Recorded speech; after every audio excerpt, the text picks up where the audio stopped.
La fille adoptive avait été offerte à un milliardaire comme une simple plaisanterie. Mais pour lui, elle devint le plus grand cadeau de sa vie, tout ce dont il avait toujours rêvé.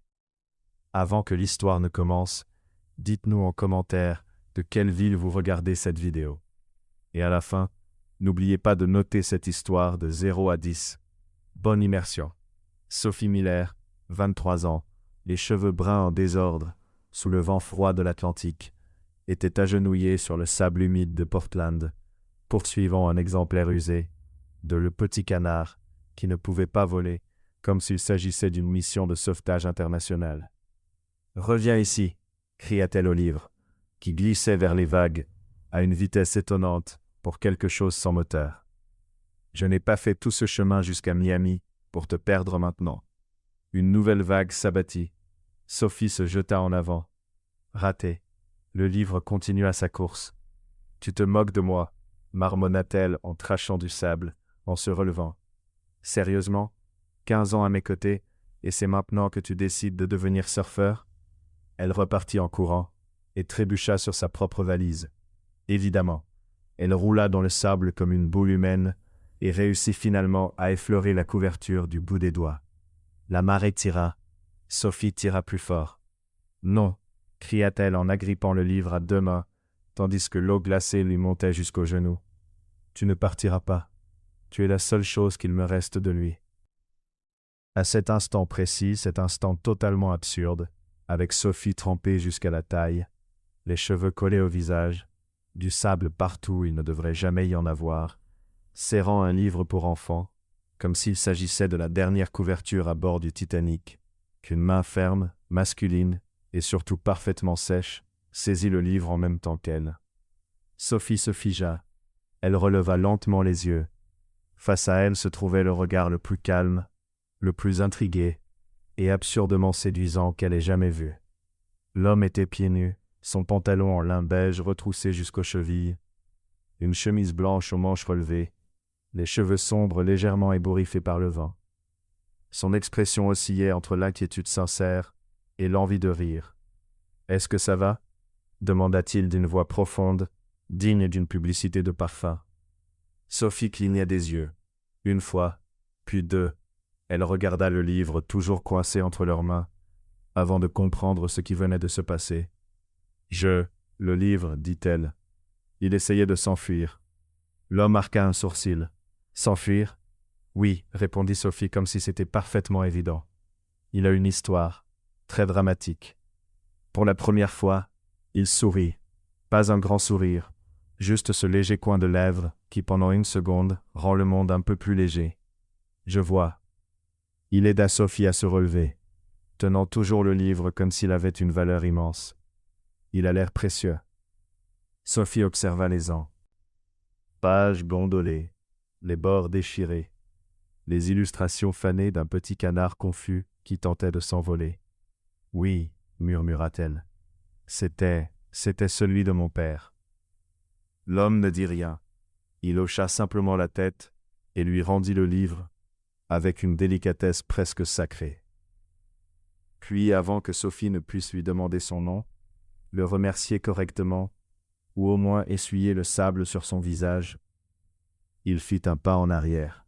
« Bienvenue à Portland, » dit-il avec un petit signe de la main, avant de s'éloigner sur la plage, comme si sauver des filles et des livres emportés par les vagues faisait partie de sa routine matinale.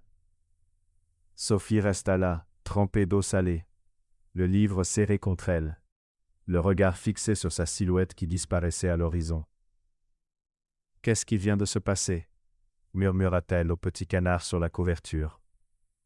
Évidemment, le canard ne répondit pas. Mais s'il l'avait fait, il aurait sans doute dit « Bienvenue dans le reste de ta vie, Sophie. » Un jour plus tôt, la maison du 42 Ashford Street était encore un foyer. Il y avait des rires au petit déjeuner, des étreintes dans le salon, l'odeur des pancakes le dimanche matin.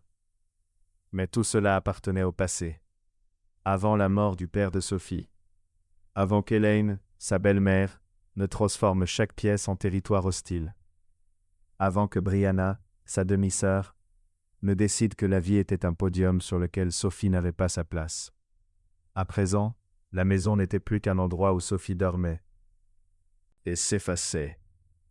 Ce matin-là, dans la cuisine, elle frottait une poêle avec une telle force qu'on aurait dit qu'elle essayait d'effacer sa propre existence du métal. « Sophie !»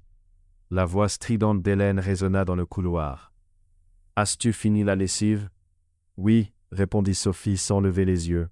« Et la salle de bain à l'étage ?»« Aussi. »« Et les placards du garde-manger ?» Sophie inspira profondément. « C'est fait, Hélène. »« Belle-mère » corrigea Hélène, en apparaissant dans l'encadrement de la porte, les bras croisés, avec ce regard perpétuellement déçu. « Je suis ta belle-mère. Le respect, Sophie. C'est le minimum après tout ce que nous avons fait pour toi. » Tout ce qu'ils avaient fait. Sophie se mordit la langue, littéralement. Crier « Vous m'avez transformée en domestique gratuite » ne changerait rien. Ça ne l'avait jamais fait. « Désolée, belle-mère » dit-elle, en se remettant à frotter la poêle. Hélène soupira théâtralement. « Brianna part à Miami ce week-end. Il faut que tu prépares ses valises. Et nettoie aussi son dressing. Elle aura besoin de place pour ses nouveaux vêtements. » Sophie hocha la tête. « Bien sûr. Toujours Brianna. Toujours les voyages. Toujours plus. » Pendant ce temps, Sophie n'était pas sortie de cette maison depuis 3 ans. Quand Hélène partit, Sophie sortit de la poche de son tablier le petit livre au canard. Oui, elle le portait comme un porte-bonheur. Elle chuchota à la couverture. « Encore une journée. D'accord, on peut tenir encore une journée. » Avait l'air particulièrement fatigué ce matin-là. Et puis, tout bascula. Hélène trouva une solution. Pas pour Sophie, mais pour les dettes. Pour les cartes de crédit saturées. Pour le désespoir financier dissimulé derrière de faux sacs de luxe. Tout commença par une vidéo sponsorisée, un titre devenu viral, une émission étrange où un milliardaire cherchait une épouse. Et Hélène, avec cette lueur dangereuse dans les yeux, décida que Sophie serait la candidate parfaite. Pas parce qu'elle croyait en elle, mais parce que la famille de la jeune femme choisie recevrait 5 millions de dollars. Sophie ne l'apprit que lorsque la lettre arriva. « Tu as été sélectionnée, » dit Hélène en jetant l'enveloppe sur la table comme un simple bout de papier. « Tu pars demain. »« J'ai été quoi ?» balbutia Sophie, abasourdie. « Sélectionnée pour le programme du PDG. » Hélène sourit. Un sourire qui n'atteignait jamais ses yeux. « Félicitations, Sophie. Enfin, tu vas servir à quelque chose. » Et sans choix, sans voix, sans vraiment comprendre ce qui lui arrivait, Sophie fit sa petite valise. Elle posa le carnet au canard tout en haut, puis monta dans le bus pour Portland. Elle pleurait en silence, murmurant pour se rassurer, essayant de croire que peut-être, juste peut-être, ce n'était pas la fin. La voilà maintenant devant Harrington House, un immense manoir blanc, entouré de jardins si parfaitement dessinés qu'on aurait dit qu'ils avaient été conçus par quelqu'un qui détestait les gens ordinaires. Sophie serra le carnet encore humide entre ses mains et tenta de comprendre ce qui se passait. Un portail gigantesque, un interphone, une plaque dorée gravée d'un blason familial. Du sable collé à ses vêtements, les jambes tremblantes, elle appuya sur le bouton, sans savoir que l'homme rencontré sur la plage n'était autre que Blake Harrington, le PDG milliardaire lui-même. « Bonjour. » Une voix féminine, polie et parfaitement maîtrisée, répondit. « Bonjour, je m'appelle Sophie Miller. Je crois que j'ai été sélectionnée. » Un silence. Puis, « Ah, vous êtes la 3e.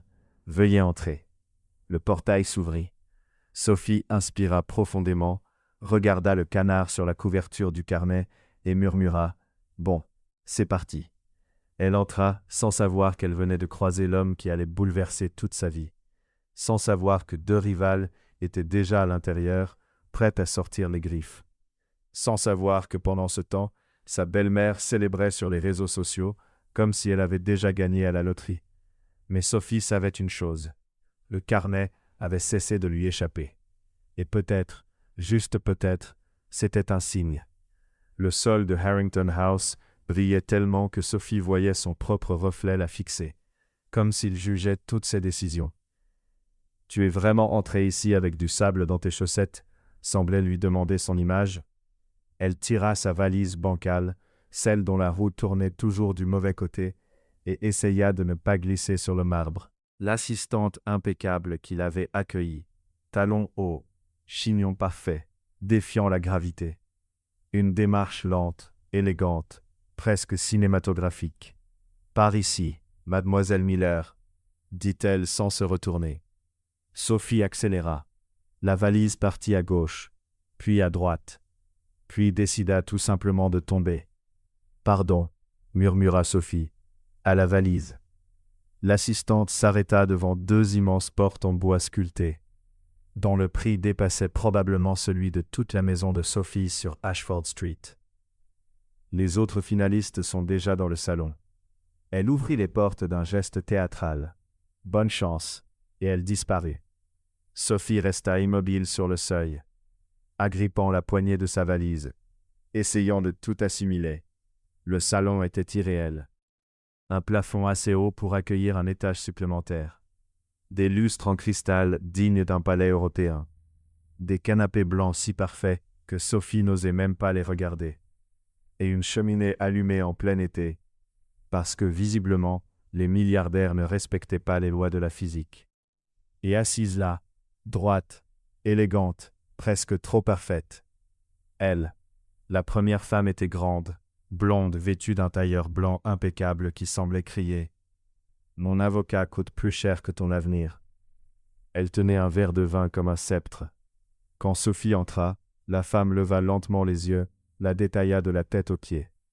Puis sourit, un sourire calculé, poli, dangereux. « Tu dois être la 3e. » Sophie avala sa salive. « Bonjour, je m'appelle Sophie. » Charlotte Davenport. La blonde inclina légèrement la tête. Enchantée. La 2e femme, assise sur la chaise à côté d'elle, ne prit même pas la peine de sourire. Elle avait des cheveux sombres, parfaitement ondulés, portait une robe rouge moulante et tenait son téléphone comme si elle s'apprêtait à publier quelque chose capable de ruiner une réputation. Lorsqu'elle posa les yeux sur Sophie, son regard la parcourut avec une rapidité si froide et précise que Sophie eut presque l'impression d'entendre le bip d'un scanner. « Vivienne Hartwell », dit-elle sans lever les yeux de son écran. « Vous êtes trempée. » Sophie baissa instinctivement les yeux. Oui, du sable était encore collé à ses baskets. Le bas de son pantalon était humide, et ses cheveux, eh bien, ses cheveux avaient clairement renoncé à toute dignité. Un petit incident à la plage. Elle tenta un sourire timide. « Mais ça va maintenant. »« Comme c'est mignon, » répondit Vivienne d'un ton qui signifiait exactement le contraire. Charlotte prit une gorgée de vin, observant Sophie avec ce regard calculateur propre à ceux qui évaluent des probabilités. « Sophie, » elle croisa lentement les jambes. « Dites-moi, qu'est-ce qui vous a amené ici ?» Sophie cligna des yeux. « Le bus. » Silence. Vivienne releva la tête pour la première fois.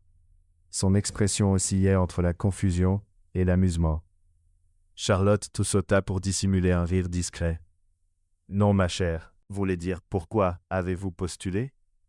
Les joues de Sophie s'embrasèrent. « En réalité, je n'ai pas postulé.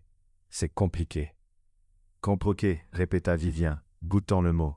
« Intéressant. » Avant que Sophie ne puisse s'expliquer, ou au moins essayer sans paraître ridicule, une voix masculine, grave et posée, résonna dans la pièce.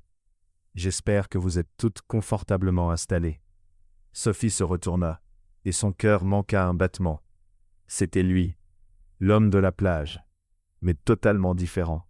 Blake Harrington entra dans la pièce, et l'atmosphère changea instantanément.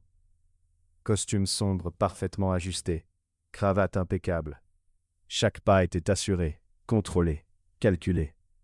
Ses cheveux étaient coiffés à la perfection, sa posture irréprochable, son regard sérieux, presque inaccessible.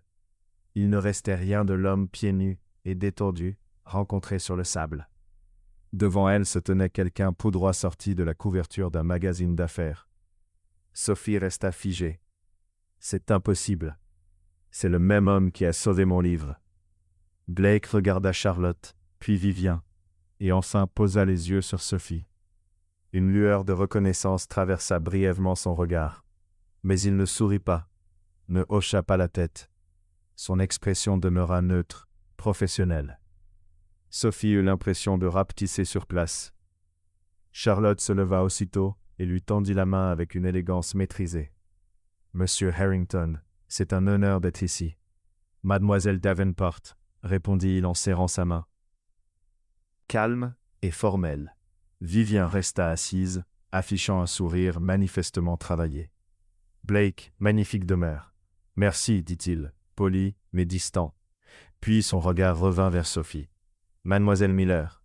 Son ton était différent, contrôlé, professionnel. Je vois que vous êtes arrivée saine et sauve. Sophie cligna des yeux. Oui, oui, merci. Aucune mention du livre, aucune mention de la plage. Rien. Comme si ce moment n'avait jamais existé. Vivien fronça les sourcils, passant son regard de l'un à l'autre.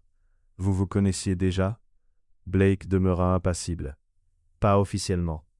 Charlotte observait la scène avec la précision d'un chirurgien assemblant un puzzle mental.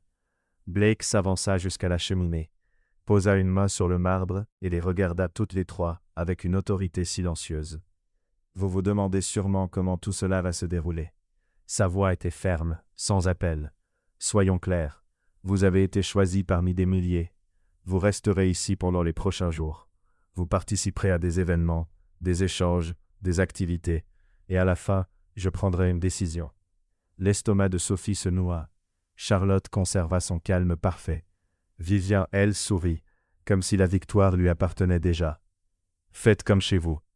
Blake prononça ces mots avant de quitter la pièce avec la même assurance qu'à son entrée, sans même se retourner. À peine la porte refermée, Vivienne se tourna vers Sophie avec un sourire tranchant. « Alors, tu le connaissais déjà ?» Secoua vivement la tête. « Non. Enfin, on s'est juste croisés brièvement. » Quelle charmante coïncidence, lança Charlotte. Son ton, lui, disait clairement le contraire. Vivienne leva son verre avec élégance. « Eh bien, que la meilleure gagne. » Sophie regarda ses deux rivales, inspira profondément et murmura pour elle-même « Je suis fichu. » À cet instant précis, quelque part dans le manoir, les portes d'un ascenseur s'ouvrirent. Puis une voix résonna. « Bienvenue à Harrington House. 3e étage, suite principale. Passez une journée productive. » Sophie se figea. « L'ascenseur parle ?» « Chérie, répondit Viviane avec désinvolture, ici même le réfrigérateur parle. » C'est à ce moment-là que Sophie comprit qu'elle venait de pénétrer dans un monde qui n'était clairement pas le sien. Et pourtant, quelque chose au fond d'elle, peut-être le souvenir de cet homme gentil rencontré sur la plage, lui murmurait encore que, peut-être, juste peut-être, une chance existait, même s'il lui semblait désormais totalement hors de portée. À 19h précises, Sophie découvrit une vérité terrifiante. Il existait 6 types de fourchettes. Pas 3, pas 4, 6. Elles entouraient son assiette comme une épreuve de QI qu'elle s'apprêtait à rater de façon spectaculaire. Après la réunion dans le salon et la révélation traumatisante que même les appareils électroménagers parlaient, Sophie avait été conduite à sa chambre, plus grande que toute sa maison de la rue Ashford. Elle avait pris une douche rapide, enfilé la seule robe convenable qu'elle possédait bleu marine, simple, sans paillettes, sans artifice. Puis elle était descendue dîner. Juste avant d'entrer dans la salle à manger, elle avait signé le contrat. 3 pages de jargon juridique qui se résumait à une seule phrase. « Vous serez filmé, tout sera diffusé. » Souriez pour les caméras. Elle avait signé d'une main tremblante en pensant « Parfait. Le monde entier va me voir me ridiculiser. » Et maintenant elle était là, fixant les fourchettes comme si elles étaient ses ennemis personnels, consciente que de minuscules caméras, presque invisibles, étaient dissimulées tout autour de la pièce. Chaque geste, chaque regard, chaque mot, tout était diffusé en direct sur une chaîne exclusive, partie intégrante de la stratégie de transparence de Blake Harrington. Pendant ce temps, à 200 mètres de là, dans la maison de la rue Ashford, Elaine était littéralement scotchée devant la télévision. « La voilà !» s'exclama-t-elle en pointant l'écran où Sophie tentait de comprendre les fourchettes. « Au moins elle est là, c'est déjà ça. » Brianna, affalée sur le canapé avec un pot de glace, leva les yeux au ciel. « Maman, tu crois vraiment qu'elle a une chance ? Regarde-la. On dirait une enfant perdue dans un centre commercial. » Elaine mordit à sa lèvre sans détourner les yeux de l'écran. Son côté naïf pourrait marcher. Tu sais, les hommes comme ça aiment la vulnérabilité.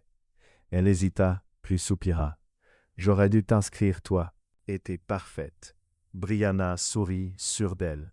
Évidemment, Sophie est beaucoup trop maladroite. Hélène secoua la tête, inquiète. « Ça ne marchera pas. Je le sens. » À l'écran, Sophie prit une fourchette et lui murmura quelque chose. Brianna éclata de rire. « Elle parle au couvert maintenant ? Sérieusement ?» Hélène se couvrit le visage avec ses mains. « Oh, Sophie, pitié !» Puis elle écarta légèrement les doigts pour regarder à nouveau. Mais qui sait ?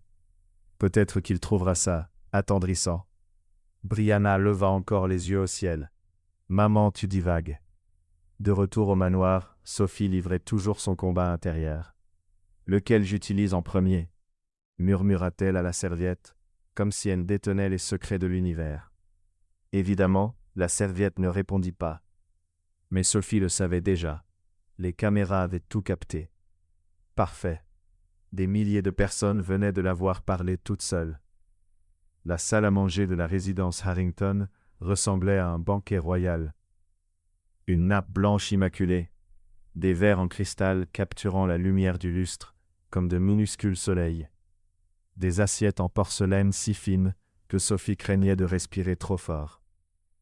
Au centre, une composition florale si sophistiquée qu'elle devait sûrement avoir son propre nom. Charlotte était assise à la droite de Blake, droite comme une statue de marbre. Elle tenait son verre avec une élégance telle que Sophie se dit que cela devrait être enseigné à l'université. Son tailleur blanc avait laissé place à une robe couleur champagne, un décolleté discret, mais une présence incontestable. À la gauche de Blake, Vivian était sublime dans une robe noire parfaitement ajustée, assortie au couvert argenté. Elle jeta un bref regard à Sophie, esquissa un sourire presque imperceptible, puis saisit la fourchette extérieure avec une aisance naturelle. « Ah, donc on commence par celle-là. » Sophie attrapa la fourchette extérieure, l'observa, fronça les sourcils. « Pardon, » murmura-t-elle à la fourchette. « Je n'ai jamais fait ça avant. » À la maison des Ashford, Brianna faillit s'étouffer avec sa glace. Elle s'est excusée auprès d'une fourchette. Elaine gémit. « J'aurais dû t'envoyer à sa place. C'est une catastrophe annoncée. » Charlotte tout sauta pour masquer un rire. Vivian haussa un sourcil. Blake, assis en bout de table, observait la scène en silence. Il avait troqué son costume sombre contre un bleu marine encore plus impeccable, si c'était possible. Sa cravate était parfaitement droite, son visage impénétrable. Il semblait plus distant que dans le salon, comme s'il avait enfilé un masque professionnel impossible à retirer. Un serveur entra et déposa le premier plat devant chacun d'eux. C'était une œuvre d'art comestible. 3 feuilles vertes disposées en spirale, un minuscule disque de fromage et quelque chose de doré que Sophie n'identifia pas. Salade de roquettes au fromage de chèvre fumé et croûte de pistache, annonça le serveur, comme s'il présentait une pièce de musée. Pixa l'assiette, puis la fourchette, puis Charlotte qui mangeait déjà avec des gestes précis et délicats. « D'accord, tu peux le faire. Ce n'est qu'une salade, une toute petite salade hors de prix, mais une salade quand même. Et oui, tu es filmé, ne gâche pas tout. » Elle découpa un morceau, leva la fourchette et mordit dans le vide. Le fromage glissa et retomba sur l'assiette avec un ploc parfaitement audible. Viviane releva la tête. Charlotte cessa de mâcher. Blake, lui, ne détourna pas le regard. Dans la rue Ashford, Brianna éclata de rire. Elle n'arrive même pas à manger correctement. Elaine se couvrit les yeux. C'est fini. Il la renvoie ce soir. Le visage de Sophie s'embrasa. Les caméras captèrent tout. Tout le monde vit. Félicitations, Sophie. Te voilà officiellement devenue la blague d'Internet. Désolé, sourit Charlotte. Ce fromage a un esprit bien à lui. Ça arrive même aux meilleurs. Menteuse, pensa Sophie. Je parie que tu n'as jamais fait tomber un morceau de fromage de toute ta vie. Avant que le silence ne devienne insupportable, Blake prit la parole. Sa voix calme trancha la tension comme une lame. J'aimerais commencer par une question simple. Il reposa sa fourchette. Pourquoi êtes-vous ici? Charlotte ne réfléchit pas une seconde. Elle essuya délicatement ses lèvres, se tourna vers Blake et répondit avec l'assurance de quelqu'un qui s'était entraîné devant un miroir. Je crois à la construction de Legacy, Blake. Ma famille a toujours valorisé les alliances stratégiques qui profitent aux deux parties. Je vois ce mariage comme une opportunité d'unir deux visions puissantes. Elle sourit. Et bien sûr, j'ai un profond respect pour ce que vous avez construit. Blake hocha la tête, impassible. Intéressant. Vivienne prit la parole à son tour. Elle posa gracieusement son coude sur la table, sans la moindre maladresse, inclina légèrement la tête et afficha un sourire parfaitement maîtrisé. J'aime ce que vous représentez, Blake. L'innovation, la force, la prestance. Elle marqua une pause calculée. Et je crois qu'à vos côtés, je pourrais amplifier tout cela. Imaginez les possibilités. L'image, les événements, l'impact culturel. Ensemble, nous serions inoubliables. Blake prit une gorgée de vin. Je vois. Puis son regard se tourna vers Sophie. Le silence devint pesant. Charlotte et Vivienne la fixaient comme deux faucons observant leur proie. Sur Ashford Street, Elaine se pencha en avant. « Dis quelque chose d'intelligent, Sophie.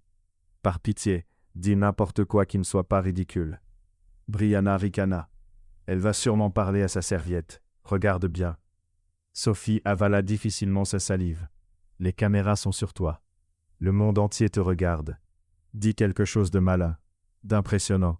Quelque chose qui n'implique pas du fromage en fuite. » Mais lorsqu'elle ouvrit la bouche, ce fut simplement « Je ne sais pas. » Blake fronça légèrement les sourcils. « Vous ne savez pas ?» Sophie secoua la tête, la panique montant. « Me suis pas inscrite. C'est ma belle-mère qui l'a fait. Et honnêtement, je ne sais même pas ce que je fais ici. » Elle inspira profondément. « Mais si vous me demandez ce que je veux, je crois que je veux juste un endroit. Un endroit où je n'ai pas à m'excuser d'exister. » Le silence qui suivit était différent, pas gênant, chargé. Charlotte regarda Vivienne, Vivienne regarda Charlotte. Toutes deux sentirent que quelque chose venait de changer. Blake ne quittait pas Sophie des yeux. Il ne souriait pas, il n'acquiesçait pas, mais dans son regard, subtil et indéniable, quelque chose avait basculé. Un endroit, répéta-t-il lentement. Intéressant. Sur Ashford Street, la bouche d'Hélène s'ouvrit de stupeur. Brianna avait cessé de manger sa glace, figée devant l'écran. « Maman, murmura-t-elle. Il la regarde bizarrement. Hélène cligna des yeux. Bizarre comment? Genre, intéressée? Hélène inclina la tête, scrutant l'expression de Blake à l'écran. Non, c'est impossible. Elle a renversé du fromage. Elle parlait au couvert, elle. Mais à l'écran, Blake regardait toujours Sophie, et Hélène ressentit quelque chose qu'elle n'attendait pas. Une infime étincelle d'espoir. Peut-être, juste peut-être. Vivienne s'éclaircit la gorge, cherchant à reprendre le contrôle. Eh bien, nous avons toutes nos raisons, n'est-ce pas? L'important, c'est que nous soyons ici maintenant. Charlotte acquiesça, mais son expression était tendue. Le reste du dîner passa comme dans un flou, de petites assiettes et de conversations. Please. Sophie essaya de ne plus rien renverser, mais confondit la cuillère à dessert avec celle de la soupe, et faillit boire dans la soucoupe. Lorsque le dîner prit enfin fin, Blake se leva. Ce fut une soirée instructive, dit-il en regardant les trois femmes. Reposez-vous. Demain, d'autres activités nous attendent. Il quitta la pièce avec cette assurance tranquille qui le caractérisait, laissant les trois femmes seules. À peine la porte refermée, Vivienne se tourna vers Sophie avec un sourire tranchant. « Alors, tu ne t'étais pas inscrite? Quelle histoire touchante. » Charlotte croisa les bras. observant Sophie comme une pièce sur un échiquier. Tu sais qu'il t'a remarqué, n'est-ce pas? Sophie cligna des yeux. Remarqué, j'ai renversé du fromage, mélangé les couverts et admis que je n'avais aucune idée de ce que je faisais ici. En quoi est-ce être remarqué? Vivienne éclata de rire, mais ce n'était pas un rire gentil. Justement. Charlotte se leva, lissant sa robe. Tu es différente, et ce qui est différent attire l'attention. Sophie sentit un frisson lui traverser l'estomac. Je ne veux pas attirer l'attention. Trop tard, répondit Vivienne en attrapant son sac. Tu as déjà tout fait. Ils sortirent tous les deux, laissant Sophie seule à l'immense table, entourée d'assiettes vides et d'une collection de fourchettes qu'elle ne comprenait toujours pas vraiment. Elle leva les yeux vers l'une des caméras discrètes, installées dans un coin de la pièce, et murmura doucement. « J'ai tout gâché, n'est-ce pas ?»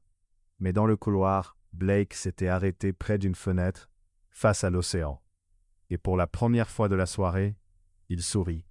À Ashford Street, Elaine éteignit lentement la télévision, encore en train d'assimiler ce qu'elle venait de voir. Brianna se tourna vers elle. « Alors, qu'est-ce que tu en as pensé ?»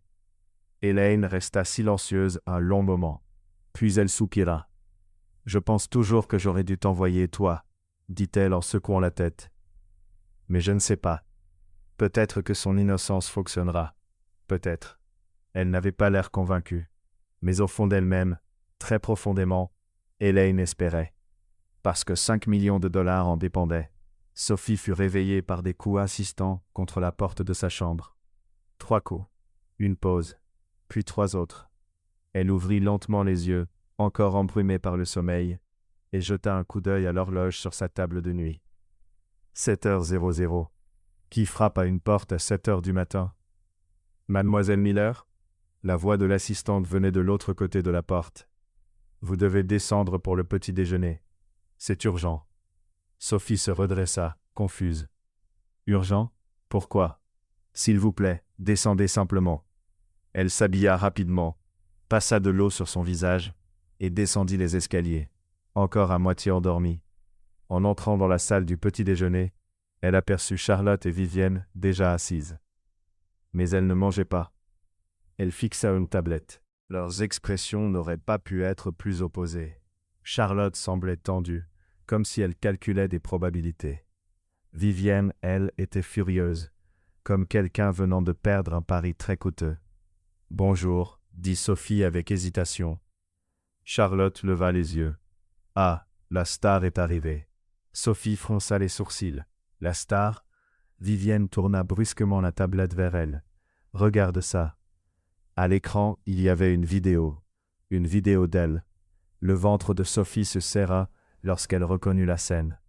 Le dîner de la veille, le moment précis où le fromage de chèvre avait glissé de sa fourchette pour retomber dans l'assiette avec ce ploc fatal.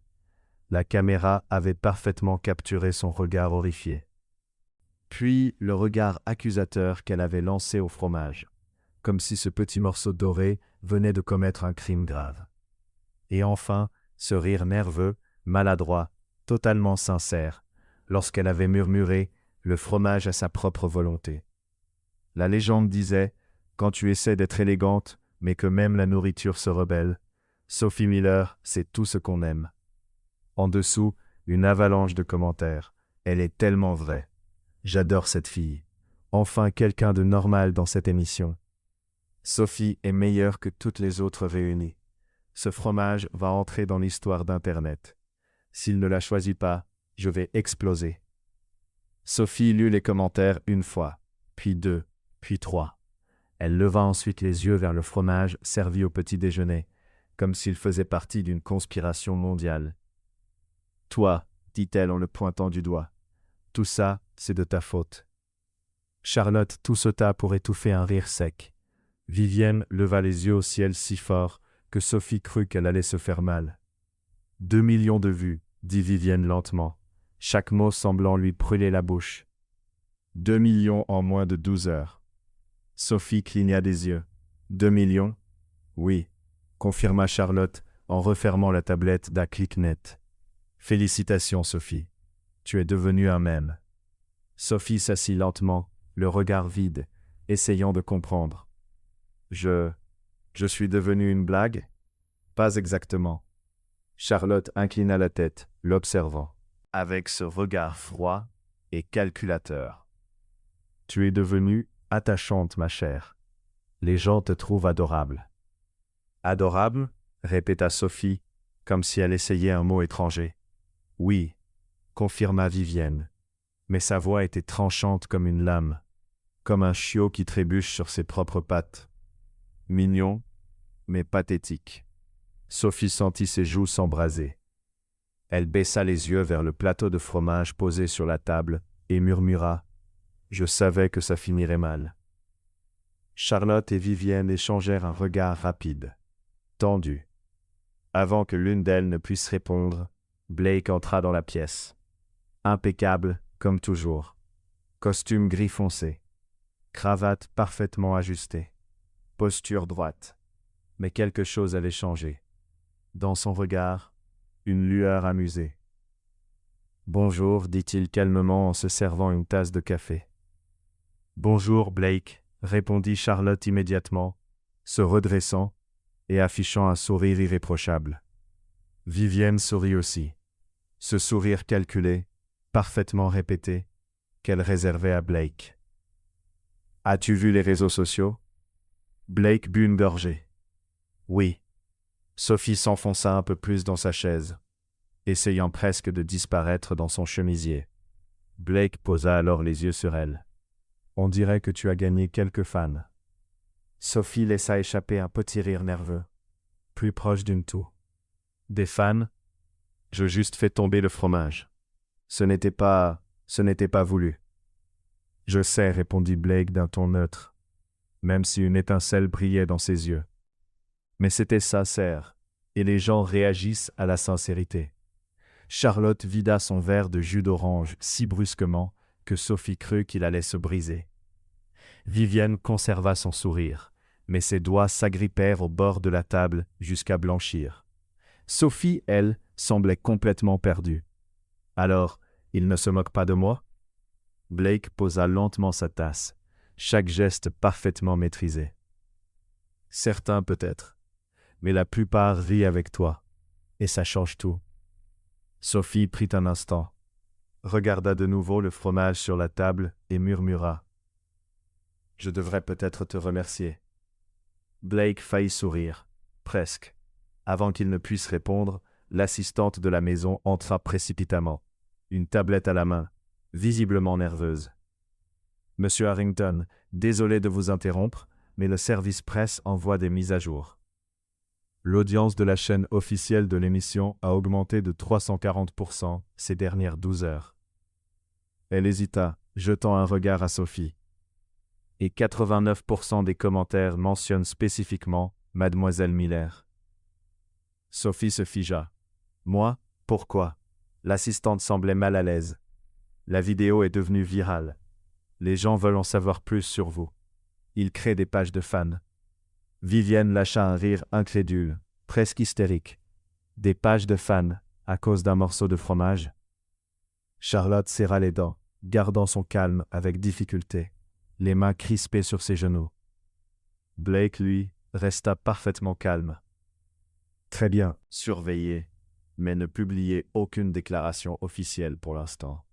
Oui, monsieur, répondit l'assistante avant de quitter la pièce. Blake se tourna de nouveau vers Sophie.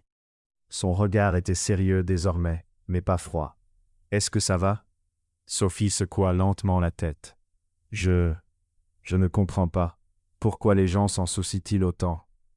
Blake fit un pas vers elle, pas trop près, mais suffisamment pour que Sophie ressente sa présence.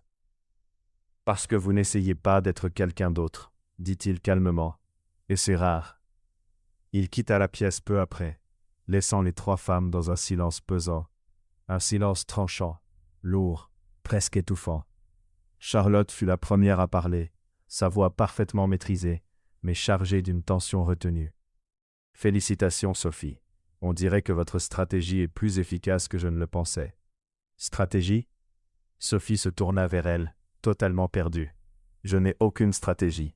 J'existe, c'est tout. » Vivien se leva brusquement, attrapa son sac avec des gestes secs, nerveux, et apparemment, ça suffit. Elle quitta la pièce, refermant la porte avec une force contenue. Charlotte resta assise quelques secondes de plus, observant Sophie avec ce regard analytique et dangereux, comme quelqu'un en train de recalculer tout un plan dans sa tête. « Vous ne le voyez vraiment pas, n'est-ce pas » dit-elle, à la fois impressionnée et irritée. « Il s'intéresse à vous. » Sophie cligna rapidement des yeux. « Non, il me parle à peine. » Esquissa un sourire discret, fatigué, résigné. Justement. Elle se leva avec élégance, lissa sa robe et quitta la pièce sans se retourner. Sophie resta seule dans la salle du petit-déjeuner, entourée d'assiettes vides, de tasses de café encore fumantes, et d'un unique morceau de fromage intact sur le plateau. Elle fixa le fromage, partagé entre confusion et résignation. « Je te préviens, » murmura-t-elle, « si tu me causes encore des ennuis, je jure que je ne mangerai plus jamais de fromage. » Mais à l'étage, dans le bureau du deuxième étage, Blake regardait la vidéo virale pour la 3e fois. Et pour la 2e fois ce matin-là, il sourit. Parce que Sophie avait fait ce que Charlotte et Vivien, malgré toute leur préparation et leur stratégie, n'avaient jamais réussi à faire. Elle avait été totalement, indéniablement elle-même. Et ça, c'était impossible à imiter. Sophie parlait à un petit canard illustré, lorsqu'elle réalisa qu'elle n'était plus seule. L'après-midi était calme, le bruit des vagues de l'Atlantique couvrait presque tout. Elle avait quitté le manoir après le petit déjeuner chaotique, elle avait besoin de respirer, de réfléchir, de digérer le fait qu'elle était devenue un mème international à cause d'un morceau de fromage rebelle. Assise pieds nus dans le sable, un vieux livre pour enfants ouvert sur ses genoux, elle murmura à l'illustration délavée. « Tu vois, petit canard, au moins toi, tu as essayé de voler. Moi, je ne sais même pas ce que je fais ici. » La page, je veux dire devenir virale pour avoir fait tomber de la nourriture, c'est un peu le résumé de ma vie. Le canard, comme toujours, ne répondit pas. Sophie soupira. « Tu es un très mauvais thérapeute. » Et c'est à ce moment-là qu'elle l'entendit. Un rire, grave, discret, masculin, contrôlé, mais bien réel. Sophie se figea. Elle tourna lentement la tête et vit Blake Harrington, à quelques pas d'elle, les mains dans les poches, l'observant avec un mélange d'amusement et de curiosité sincère. Il ne portait pas de costume, juste une chemise blanche aux manches retroussées et un pantalon sombre. Pieds nus, les cheveux légèrement ébouriffés par le vent. Au loin, une caméra discrète était installée sur une structure en bois, une partie du système d'enregistrement continu de l'émission. Parfait, pensa-t-elle. Il m'a entendu parler à un livre pour enfants. Et les caméras aussi. Sophie referma le livre d'un coup et se leva précipitamment, époussetant le sable de son pantalon. Je parlais au vent, improvisa-t-elle. C'est une technique de méditation, très populaire en Californie. Blake arqua un sourcil. Méditation californienne ? Oui, très efficace, répondit Sophie en hochant la tête avec une assurance factice. Vous devriez essayer. Je vais y réfléchir. Il fit un pas long vers elle. Ça te dérange si je m'assois ? Sophie cligna des yeux. Ici, sur le sable, à moins que vous ayez réservé tout l'océan. Un petit rire nerveux lui échappa. Non, bien sûr. Allez-y. D'elle, gardant une distance respectueuse, mais suffisamment proche pour que Sophie sente sa présence remplir l'espace. Son regard se posa sur le livre qu'elle serrait contre elle. C'est le même que sur la plage, remarqua-t-elle. Sophie baissa les yeux vers la couverture usée. Oui, il a tendance à apparaître dans les moments les plus embarrassants de ma vie. Un léger sourire se dessina sur les lèvres de Blake. On dirait un bon ami. Sophie ne s'attendait pas à cette réponse. Elle le regarda, cherchant une trace d'ironie, mais son expression était sincère. « Il appartenait à mon père, » dit-elle doucement. « Il me le lisait avant de dormir. Toujours la même histoire. » Elle hésita. Le caneton qui ne savait pas voler, mais qui découvrait à la fin qu'il nageait mieux que tous les autres. Blake hocha lentement la tête. « Et tu te reconnais dans ce caneton » Sophie laissa échapper un petit rire amer. Je me reconnais surtout dans le fait de ne pas savoir voler. Elle haussa les épaules. La partie où il nage mieux que tout le monde, ce n'est pas encore arrivé. Un silence confortable s'installa. Le genre de silence qui n'a pas besoin d'être comblé. Puis Blake demanda, de cette voix calme mais déterminée, « Pourquoi es-tu vraiment ici, Sophie ?» Elle le regarda surprise. « Vous me l'avez déjà demandé au dîner. Je sais, mais je veux l'entendre à nouveau. » Il marqua une pause. Sans caméra braquée sur toi, sans Charlotte et Vivienne à analyser chaque mot. Son regard se fit plus doux. « Juste toi. Et moi, Sophie déglutit. Il y avait bien une caméra quelque part. Elle le savait. Lui aussi. Et pourtant, tout semblait différent. Je n'avais pas le choix, avoua-t-elle enfin. Ma belle-mère m'a inscrite. Elle a vu une opportunité financière et m'a envoyé ici comme un ticket de loterie. Elle tourna les yeux vers la mer. Je n'ai jamais osé rêver à autre chose que survivre, parce qu'à chaque fois que j'essayais, quelqu'un me rappelait que je n'en avais pas le droit. Blake resta silencieux un long moment. Quand il parla enfin, sa voix était plus douce, presque protectrice. « Tu as le droit de rêver, Sophie. » Elle sentit ses yeux brûler. Elle cligna rapidement, refusant de laisser les larmes tomber. « Je ne sais même pas de quoi rêver. »« Alors commence petit, » répondit Blake. « Un petit rêve reste un rêve. » Sophie le regarda, et pour la première fois depuis son arrivée dans cette maison absurde, elle se sentit vraiment vue. Pas comme une candidate, pas comme une pièce d'un jeu, pas comme un futur mème viral. Juste comme Sophie. Mais avant qu'elle ne puisse répondre, une voix tranchante brisa l'instant. Quelle scène touchante! Vivienne se tenait en haut de l'escalier en bois, menant à la plage, les bras croisés, un sourire venimeux aux lèvres. Charlotte était à ses côtés, observant la scène avec son regard calculateur. Blake se leva lentement, retrouvant instantanément sa posture formelle. Sophie se leva aussi, serrant son livre contre elle comme un bouclier. Sophie, sur la défensive. « Bien sûr que vous parliez, » répondit Vivienne en descendant les marches d'un pas assuré.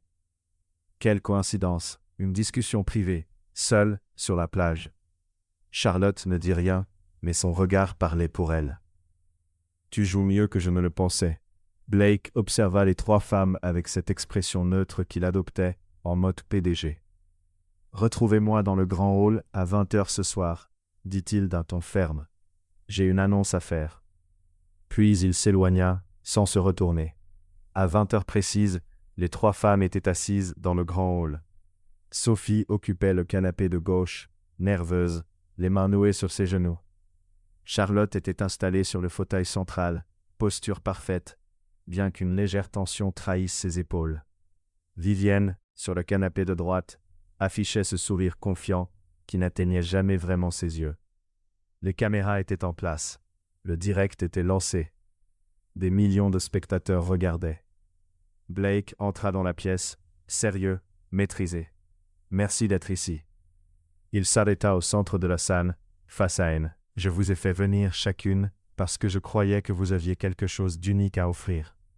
Mais il était maintenant temps de prendre la première décision. » Le silence envahit la pièce. Sophie respirait à peine. Charlotte ne bougea pas d'un millimètre.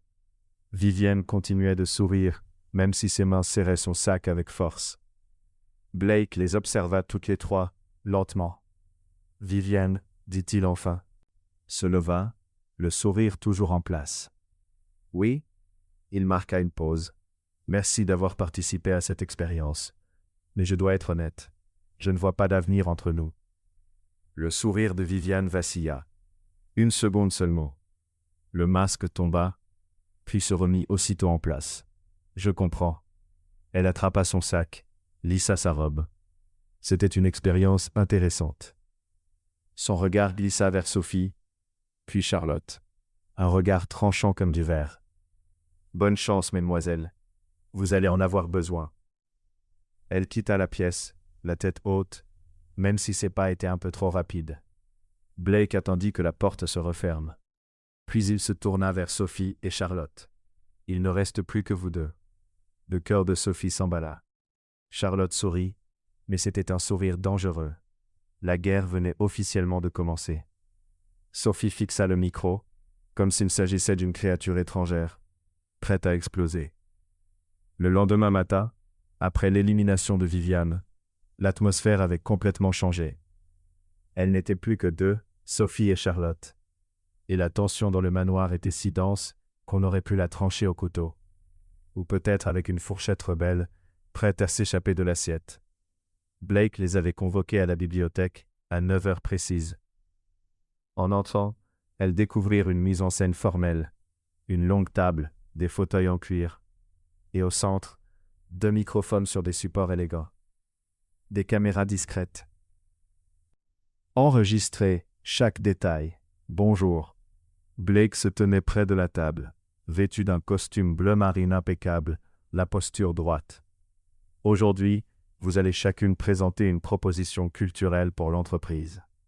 Sophie cligna des yeux. Culturelle? Oui. Harrington Books soutient depuis toujours la lecture. Je souhaite entendre vos idées pour amplifier cet impact. Il désigna les microphones. 15 minutes chacune. Charlotte, vous commencez. Charlotte sourit avec assurance et s'avança vers le micro comme si elle montait sur une scène de Broadway. Elle portait un dossier en cuir luxueux, rempli de documents soigneusement classés, avec des intercalaires colorés. Sophie, elle, n'avait que son exemplaire usé de Le Petit Canard qui ne savait pas voler, et un carnet froissé, couvert de notes désordonnées. « Je suis foutue, pensa-t-elle. Charlotte ajusta le micro d'un geste parfait. « Merci Blake. Ma proposition est simple, mais stratégique. Des partenariats avec des établissements d'enseignement supérieur afin de créer des programmes de bourses littéraires, universités, bibliothèques publiques, centres culturels. » Elle ouvrit son dossier. Des graphiques, des projections financières, des calendriers détaillés. Cela permettrait non seulement d'élargir la portée de Harrington, mais aussi de bâtir un héritage éducatif mesurable. Sophie baissa les yeux vers son carnet. 3 phrases. Et un dessin maladroit de canard dans un coin. Je suis tellement foutu.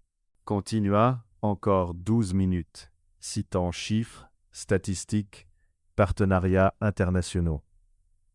Lorsqu'elle termina, Blake hocha la tête, sérieux. Impressionnant. Merci Charlotte.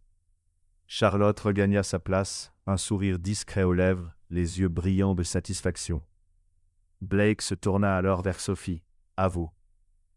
Sophie se leva lentement, serrant son livre comme une bouée de sauvetage. Elle s'approcha du micro, s'arrêta devant lui et tenta de le baisser. Le micro ne bougea pas. Elle tira de nouveau. Toujours rien. Elle regarda le pupitre, confuse, cherchant le réglage que Charlotte avait manipulé avec tant d'aisance. « Il faut d'abord tourner le verrou, » dit Blake. Son ton était neutre, mais son regard brillait d'un amusement discret. Le verrou, oui, bien sûr. Sophie le chercha, trouva quelque chose qui ressemblait à un verrou, et tourna. Le micro descendit d'un coup sec, et la heurta en pleine poitrine, dans un bong sonore. Aïe! Sophie porta la main à sa poitrine en reculant. Il m'a attaqué. Charlotte se cacha le visage avec ses mains, essayant sans succès de retenir son rire. Blake s'approcha, ajusta le micro à la bonne hauteur en 2 gestes précis. Voilà, essaie maintenant. Sophie lança un regard méfiant au micro. Vous promettez qu'il ne va pas m'attaquer encore? Blake faillit sourire. Je promets. Sophie inspira profondément et s'approcha de nouveau, en gardant cette fois une distance de sécurité. Bon, salut, commença-t-elle d'une voix nerveuse. Pas de graphique, ni de projection. Et je ne suis même pas sûr de savoir ce qu'est vraiment une projection financière. Charlotte leva discrètement les yeux au ciel. Sophie reprit son souffle. Mais j'ai une idée. Une toute petite. Peut-être même une idée un peu bête. Mais elle est sincère. Blake se pencha légèrement en avant, attentif. Sophie ouvrit le livre du Petit Canard et montra sa couverture usée. Quand j'étais enfant, mon père me lisait ce livre tous les soirs. Ce n'était pas un livre cher. Les illustrations n'étaient pas parfaites, mais il était à nous. Elle marqua une pause.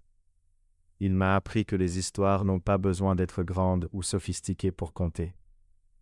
Elles doivent simplement être ressenties. Elle regarda Blake, puis Charlotte. avant de revenir vers Blake. Ma proposition est de créer un programme de dons de livres pour enfants déjà utilisés. Pas des livres neufs, pas parfaits. Des livres avec des notes, des pages pliées, des couvertures abîmées. Elle serra le livre entre ses mains. Parce que ces livres ont une histoire. Ils ont déjà été aimés. Et quand on offre un livre comme ça à un enfant, on n'offre pas seulement une histoire. On lui dit ça a compté pour quelqu'un. Et maintenant ça compte pour toi. Le silence qui suivit était différent. Charlotte resta immobile, observant Blake avec une attention aiguë. Parce que Blake était touché. Pas de façon spectaculaire. Il n'y avait pas de larmes. Changé. Quelque chose s'était adouci dans cette expression habituellement maîtrisée. Et Sophie comprit qu'elle avait effleuré quelque chose de profondément enfoui en lui. « Je sais que ce n'est pas une grande idée, » reprit Sophie d'une voix plus douce. « Je sais que Charlotte a un plan bien meilleur, plus professionnel, plus tout. » Elle baissa légèrement les yeux. « Mais je crois que parfois, les meilleures choses sont les plus petites. Celles qui tiennent dans la main, celles qu'on peut serrer contre soi la nuit quand on a peur. » Elle referma doucement le livre. « Voilà. Désolé si c'était trop simple. » Blake resta silencieux un long moment. Puis il se leva, s'approcha d'elle et tendit la main. « Puis-je voir le livre ?» Sophie le lui donna, confuse. Il ouvrit la première page. On y distinguait une inscription manuscrite, à peine visible. « Pour ma Sophie, envole-toi à ta façon. Papa. » Blake referma le livre avec soin et le lui rendit. « Merci Sophie, dit-il. » Et dans sa voix, il y avait quelque chose de nouveau, quelque chose de sincère, quelque chose de profondément humain. Sophie retourna à sa place, le cœur battant, convaincue d'avoir tout gâché. Charlotte, elle, était devenue pâle, parce qu'elle avait vu. Elle avait vu la façon dont Blake regardait Sophie. Elle avait vu l'émotion qu'il ne parvenait pas tout à fait à cacher. Et pour la première fois depuis son arrivée dans cette maison, Charlotte Davenport ressentit de la peur. Blake les regarda toutes les deux. « Merci pour vos présentations. Je vais les examiner attentivement. » Il quitta la bibliothèque et referma la porte derrière lui. Charlotte se tourna vers Sophie avec un sourire qui n'atteignait pas ses yeux. « Tu es douée. » Sophie cligna des yeux. « Douée pourquoi ? Pour faire semblant de ne pas savoir jouer au jeu. » Charlotte ramassa son dossier et se leva. « Mais moi je te vois, Sophie. Tu es plus stratégique que tu n'en as l'air. » « Je ne fais semblant de rien, » répondit Sophie frustrée. « Je suis juste moi-même. » Charlotte s'arrêta à la porte et jeta un regard par-dessus son épaule. « Exactement, et apparemment ça suffit. » Puis elle sortit. Sophie resta seule dans la bibliothèque, baissant les yeux vers le livre posé sur ses genoux. Elle caressa doucement la couverture. « J'ai bien fait, n'est-ce pas ?» murmura-t-elle au petit canard. Dans son bureau, Blake était assis, les doigts entrelacés, le regard perdu à travers la fenêtre. Son assistante entra, une tablette à la main. « Monsieur Harrington, les réactions en ligne aux présentations sont explosives. » Blake ne se retourna pas. 92% des commentaires mentionnent la proposition de Mademoiselle Miller. Les gens sont profondément touchés. Blake ne répondit toujours pas. Mais pour la première fois depuis longtemps, un vrai sourire traversa son visage. Parce que Sophie n'avait pas simplement présenté une idée. Elle avait montré son cœur. Et il était complètement perdu. 2 jours s'étaient écoulés depuis les présentations culturelles, jours durant lesquels Charlotte évitait presque le regard de Sophie, encore sous le choc de voir Blake, visiblement ému par cette proposition simple et sincère autour des livres d'occasion. Et désormais la pression avait monté d'un cran. Ce matin-là, Blake annonça qu'une séance photo officielle aurait lieu pour les profils de l'émission. Dans le cadre de la stratégie de transparence, Sophie et Charlotte, les 2 finalistes restantes, poseraient avec lui devant la cheminée du grand hall. Cela semblait simple, professionnel, contrôlé, jusqu'à ce que le gigantesque vase d'orchidées blanches décide de défier la gravité. Sophie se tenait à côté de Blake, essayant de ne pas paraître mal à l'aise, sous les objectifs disposés tout autour de la pièce. Elle portait une robe bleu clair, simple, presque sans détails, ce qui la rendait encore plus jeune, plus fragile. Son esprit était encore dans la bibliothèque, à la présentation, à la manière dont Blake avait tenu le livre au canard, comme s'il s'agissait d'un trésor.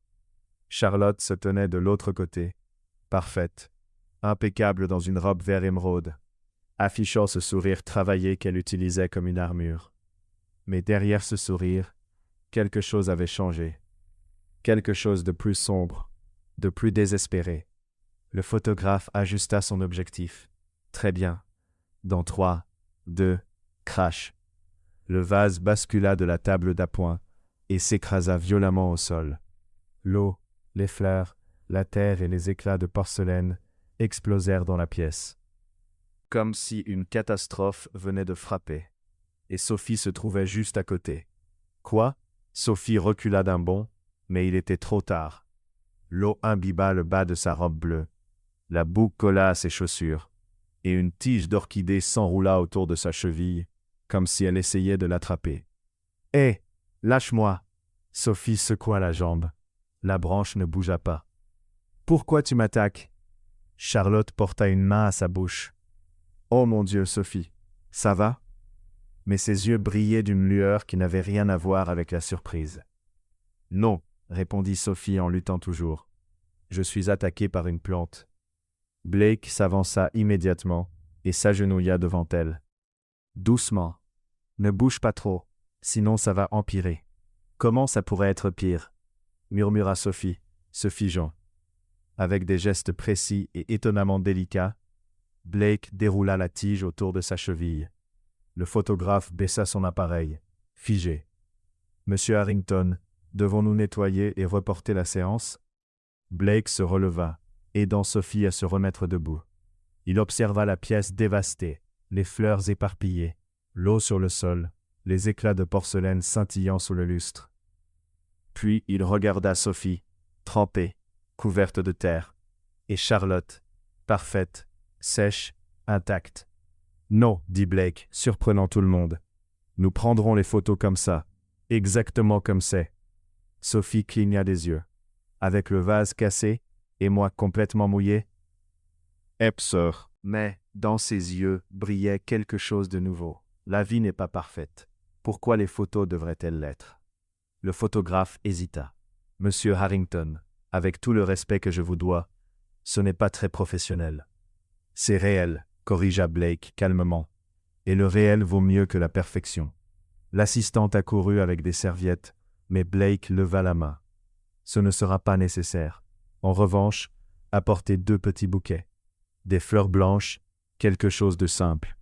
Elle repartit aussitôt et revint moins de 2 minutes plus tard avec 2 modestes bouquets de roses blanches, délicates et épurées. Blake prit les 2 bouquets et en tendit un à Sophie, l'autre à Charlotte. Sophie regarda les fleurs, puis sa robe trempée, puis Blake. « Vous êtes sûr, j'ai l'air d'être tombé dans une flaque d'eau ?»« Tu as l'air vrai, » répondit Blake en se plaçant de nouveau entre elles. Charlotte serra son bouquet, forçant un sourire impeccable, mais la tension qui raidissait ses épaules était impossible à ignorer. Le photographe ajusta son appareil. Très bien. 3, 2, 1, clic. La photo captura tout. Blake au centre, parfait, maîtrisé. Charlotte à gauche, élégante, impeccablement composée. Et Sophie à droite. Sa robe bleu clair était tachée d'eau et de poussière, ses cheveux légèrement en désordre. Elle tenait le bouquet à 2 mains, comme s'il s'agissait d'un trésor. Mais sur son visage, il y avait autre chose. Une sincérité, une vulnérabilité authentique. L'imperfection devenait parfaite. Après quelques clichés supplémentaires, Blake fit un signe de la main. « Merci, cela suffira. » Le photographe quitta la pièce. L'assistante commença à sortir à son tour. Charlotte fit un pas vers la porte, soulagée que tout soit terminé. « Charlotte, attends un instant, » dit Blake d'un ton calme. Elle s'arrêta et se retourna avec un sourire nerveux. « Oui ?» Blake s'approcha de la table où se trouvait auparavant le vase brisé. Sophie remarqua qu'il observait quelque chose avec une attention particulière. Pas les éclats, mais la base du vase. Et soudain, il le vit. Un fil fin et transparent, presque invisible, était encore accrochée à la porcelaine. L'autre extrémité était enroulée autour du pied de la chaise la plus proche. La chaise où Charlotte était assise quelques minutes plus tôt, pendant que le photographe installait son matériel. Blake saisit délicatement le fil entre ses doigts. La pièce plongea dans un silence total. Sophie le fixa, confuse. « Qu'est-ce que c'est » Charlotte pâlit visiblement. « Du fil en nylon », répondit Blake, d'une voix si froide que l'air sembla perdre 10 degrés. « Utilisé pour tirer le vase. » L'estomac de Sophie se noua. « Quelqu'un a fait ça volontairement ?» Blake leva les yeux vers Charlotte. Pas de colère explosive, pas d'accusation théâtrale, juste un calme glacial, calculé, bien plus effrayant qu'un cri. « L'autre extrémité était attachée à ta chaise, Charlotte, » dit-il lentement. Nerveux. « Blake, c'est absurde. N'importe qui aurait pu faire ça. Le personnel de ménage, quelqu'un de la production, ou même Sophie, pour se faire passer pour une victime. » Le cœur de Sophie se mit à battre à tout rompre. Je ne savais même pas que ce fil existait. Blake ne détourna pas le regard de Charlotte. Sophie est restée à côté de moi tout le temps, depuis notre entrée dans cette pièce. Il marqua une pause. Toi, en revanche, tu es arrivé 15 minutes plus tôt, et tu as demandé à rester seul ici, pour te préparer mentalement à la séance photo. Il la fixa. Tes mots, pas les miens. Charlotte tenta de garder son calme, mais ses mains tremblaient. Ça ne prouve rien. Blake tendit le fil à l'assistante, restée immobile près de la porte. Ça suffit. Puis il se tourna vers Sophie. « Est-ce que ça va » Sophie hocha lentement la tête, encore sous le choc. « Je crois. » Blake reporta son regard sur Charlotte. La déception était clairement visible sur son visage. « Nous devons parler. Maintenant. Dans mon bureau. » Charlotte tenta de sourire, mais son expression se brisa aussitôt. « Blake, je peux expliquer. Maintenant. Maintenant, » répéta-t-il, sans laisser la moindre place à la discussion. Blake sortit de la pièce. Charlotte le suivit, essayant de préserver sa dignité, mais ses pas étaient raides, tendus. Sophie resta seule dans la pièce dévastée, immobile, fixant le simple bouquet de roses blanches, toujours entre ses mains. L'assistante s'approcha doucement. « Mademoiselle Miller, souhaitez-vous que je vous accompagne pour vous changer ?» Sophie acquiesça lentement, mais son regard resta fixé sur la porte par laquelle Blake et Charlotte avaient disparu. « Elle a vraiment essayé de me faire du mal ?» murmura Sophie. L'assistante ne répondit pas, mais son expression parlait pour elle. Sophie baissa les yeux vers les fleurs au sol, la porcelaine brisée, puis vers le bouquet qu'elle tenait encore. « Je n'ai même rien fait cette fois, » chuchota-t-elle. Pourquoi elle a fait ça? Pendant ce temps, dans le bureau, Blake faisait face à la fenêtre, le dos tourné à Charlotte, les mains dans les poches. « Je ne vais pas te demander si c'est toi, » dit-il d'une voix calme mais ferme, « parce que je le sais déjà. » Charlotte tenta de parler, mais il leva la main. « Je m'attendais à mieux de toi, Charlotte. La compétition peut être saine, mais le sabotage, pas quand il franchit une limite. » Il se retourna et la regarda droit dans les yeux. « Tu pars demain matin. » Charlotte sentit son monde s'effondrer. « Blake, je t'en prie. »« Demain matin, » répéta-t-elle. « La décision est définitive. » Charlotte quitta le bureau en tentant de marcher droit, mais lorsque la porte se referma derrière elle, elle s'adossa au mur, les yeux fermés. Elle avait perdu. Et Blake savait exactement ce qu'elle avait fait. La photo du vase brisé devint virale en moins de 3 heures. Le lendemain matin, après la séance photo, l'équipe média de l'émission publia les images officielles sur toutes les plateformes. La photo choisie était précisément celle-là. Blake au centre. Parfait. Charlotte à gauche. Trop parfaite. Et Sophie à droite. Elle portait une robe bleu clair tachée d'eau et de sable. Ses cheveux légèrement en désordre. Dans ses mains, un simple bouquet. Sur son visage, une expression si sincère qu'on aurait dit qu'elle ignorait même être photographiée. Les commentaires affluèrent immédiatement. Entre « essayer d'être parfaite » et simplement être soi-même est énorme sur cette photo. Sophie, avec sa robe mouillée, paraît plus vraie que tout ce que j'ai vu dans cette émission. Charlotte ressemble à Photoshop. Sophie ressemble à la vraie vie. Il y a clairement une histoire derrière ce vase brisé, et je veux la connaître. La façon dont Blake regarde Sophie, on dirait qu'il a déjà choisi, sans même s'en rendre compte. Sophie était assise dans sa chambre, regardant la tablette que l'assistante lui avait laissée. Sous surveillance, bien sûr, règle de l'émission oblige. Elle lisait les commentaires, partagés entre gêne et incompréhension. « Il me félicite parce que je suis mouillée et sale », murmura-t-elle au livre du petit canard ouvert sur ses genoux. « Ça te paraît logique à toi ?» Le canard, comme toujours, resta silencieusement philosophe. On frappa à la porte. Sophie referma aussitôt la tablette, comme prise en faute. « Entrez !» L'assistante entra avec son sourire professionnel irréprochable. « Mademoiselle Miller, Monsieur Harrington souhaite vous parler en privé, sur la terrasse privée. » L'estomac de Sophie se serra. « Maintenant ? » ?»« Maintenant », confirma l'assistante après une brève pause. « Et les caméras seront en place, c'est une partie du programme, mais elles resteront discrètes. » Sophie hocha lentement la tête. « Bien sûr, toujours les caméras, toujours en train d'enregistrer. » Elle se leva, lissa la robe simple qu'elle portait, sèche et propre cette fois, Dieu merci, suivit l'assistante à travers les longs couloirs du manoir, jusqu'à une porte vitrée donnant sur une vaste terrasse surplombant l'océan. Blake se tenait près de la rambarde, le regard tourné vers la mer. Même sans son costume habituel, simplement une chemise blanche à manches longues et un pantalon sombre, sa posture restait rigide, maîtrisé. Il avait l'air de calculer quelque chose, comme toujours. Sophie remarqua aussitôt les caméras, deux, discrètement placées dans les coins de la terrasse, leurs lentilles braquées pour ne rien manquer. Des millions de personnes vont voir ça, pensa-t-elle, le ventre soudain noué. L'assistante se retira sans bruit, refermant la porte derrière elle. Sophie resta immobile un instant, ne sachant que faire de ses mains. « Vous vouliez me parler ?» Blake se tourna vers elle.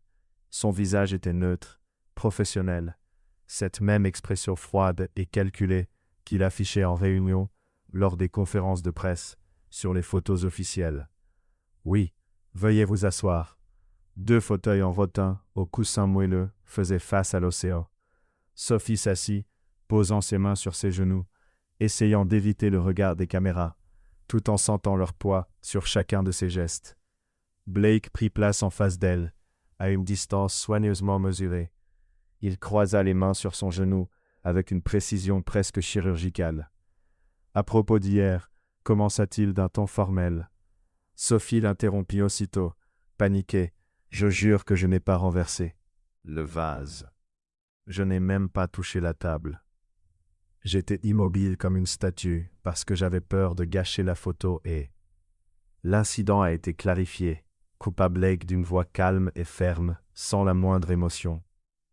Les preuves ont été examinées. Vous n'êtes pas responsable. Sophie cligna des yeux. Il était si distant, si différent de l'homme qui avait tenu son livre avec douceur sur la plage.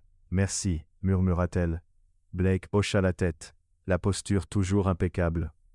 J'aimerais mieux comprendre votre parcours, votre histoire, afin de prendre une décision éclairée. Une décision éclairée? Un frisson parcourut Sophie. Il parlait comme lors d'un conseil d'administration. Puis très légèrement, son ton s'adoucit. Parlez-moi de vous. Qui étiez-vous avant de venir ici? Sophie jeta un bref regard vers l'une des caméras, puis revint à Blake. Tout le monde allait entendre. Sa belle-mère, Brianna, des millions d'inconnus. Mais lorsqu'elle croisa son regard, même derrière ce masque de contrôle, elle aperçut quelque chose.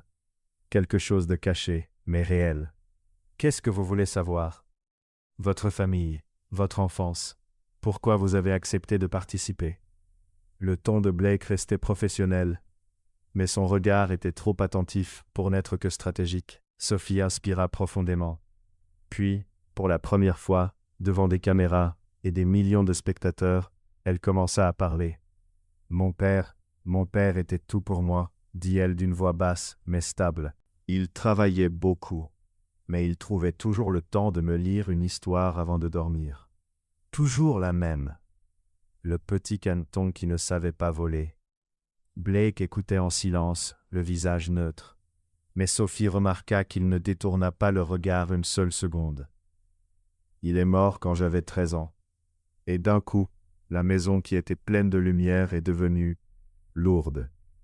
Elle hésita. Ma belle-mère, Elaine, elle ne m'a jamais aimé. Un petit rire amer lui échappa. Et ma demi-sœur, Brianna, elle avait tout. Les études, les vêtements, les voyages. Elle marqua une pause. Moi, je m'occupais de la maison, parce que c'était ce que j'étais pour elle. Utile. Blake restait droit, mais Sophie aperçut ses doigts se resserrer légèrement sur son genou. Et quand l'argent a commencé à manquer, poursuivit-elle, ma belle-mère a vu cette émission. Elle a vu les 5 millions de dollars. Elle a vu une chance, et elle m'a inscrite. Sophie releva la tête et regarda Blake droit dans les yeux. Je n'ai pas choisi d'être ici. Elle m'a envoyé comme on envoie un ticket de loterie.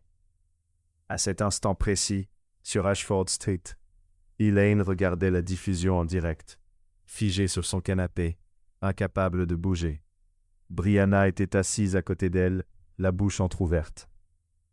Elle dit tout, murmura-t-elle.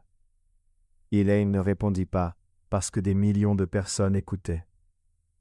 Sur la terrasse, Blake resta silencieux un long moment. Lorsqu'il parla enfin, sa voix était maîtrisée. Professionnelle. Et qu'espérez-vous obtenir ici? Quel est votre objectif final? Objectif final? Sophie faillit rire. Il parlait comme un dirigeant évaluant un projet. Je veux juste un endroit où je n'ai pas à m'excuser d'exister, répondit-elle avec une sincérité désarmante. Un endroit où je peux être suffisante.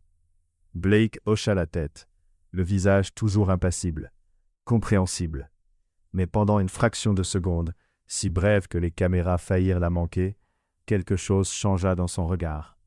Quelque chose de doux, quelque chose d'humain. Vous êtes suffisante, dit-il. Son ton resta neutre, mais ses mots avaient du poids. Sophie laissa échapper un rire nerveux. Je fais tomber du fromage, je me bats avec des micros, je parle aux livres. En quoi est-ce suffisant? Blake conserva sa posture rigide, mais répondit calmement. L'authenticité est un atout précieux. Vous ne faites pas semblant. C'est rare et précieux. Sophie leva presque les yeux au ciel. Il était en mode PDG jusqu'au bout. Je croyais que les PDG n'avaient pas de mode humain, dites pour le tester. Juste sérieux et intimidant. Blake arqua un sourcil. Le mode humain existe. Il n'est simplement pas approprié dans tous les contextes. Et dans celui-ci? Demanda Sophie. Blake la regarda longuement. Puis, d'une voix basse mais ferme, il répondit « J'évalue ». Le silence qui suivit fut lourd. À l'intérieur, derrière la porte vitrée, Charlotte observait la scène. Elle voyait Blake. Droit, composé, distant, mais elle voyait aussi la façon dont il regardait Sophie, comme s'il retenait quelque chose. Et Charlotte le sut à cet instant, elle avait déjà perdu. Parce que derrière ce masque froid, Blake ressentait quelque chose de réel. Et Sophie était la seule capable de fissurer cette armure. Les commentaires en ligne explosèrent.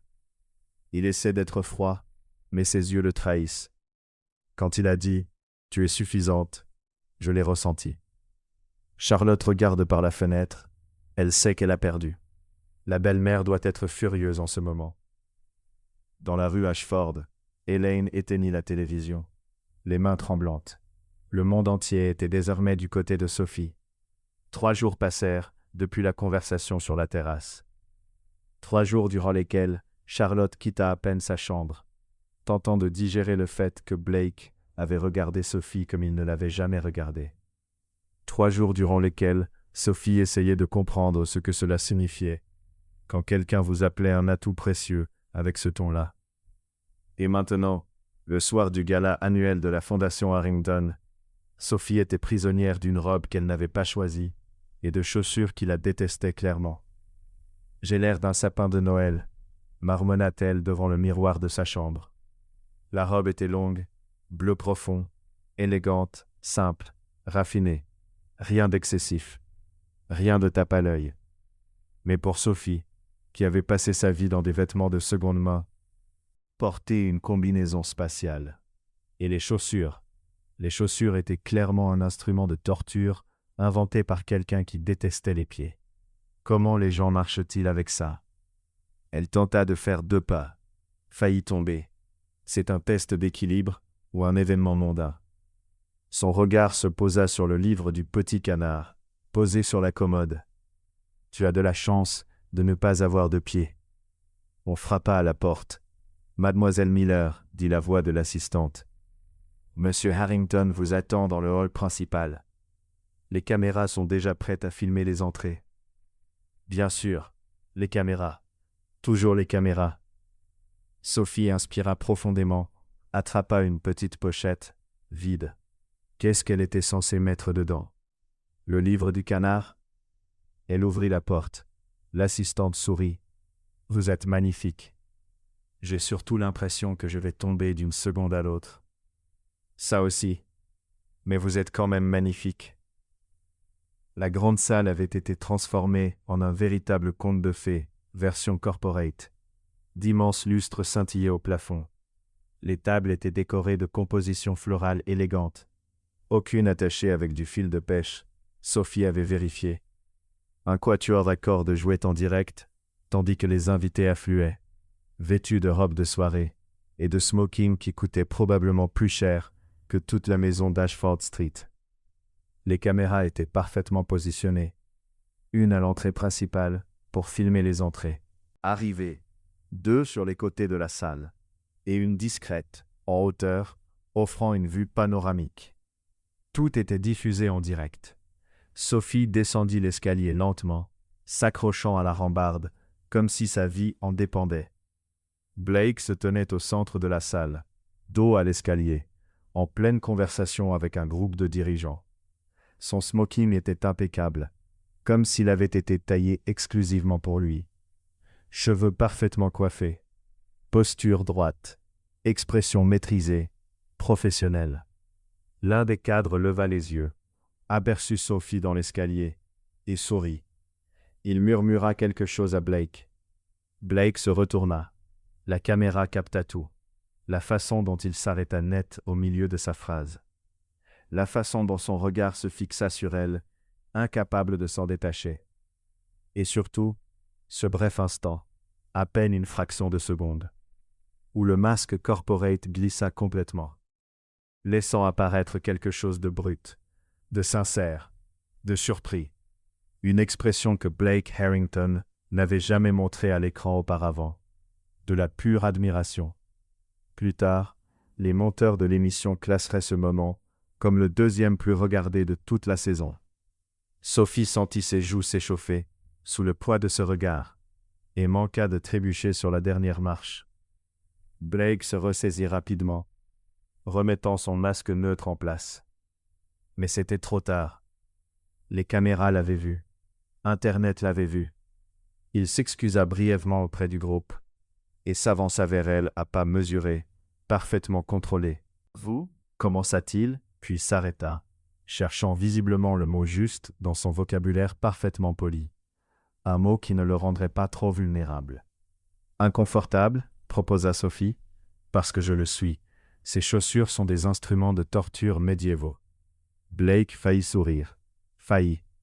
J'allais dire « magnifique ». Sophie cligna des yeux.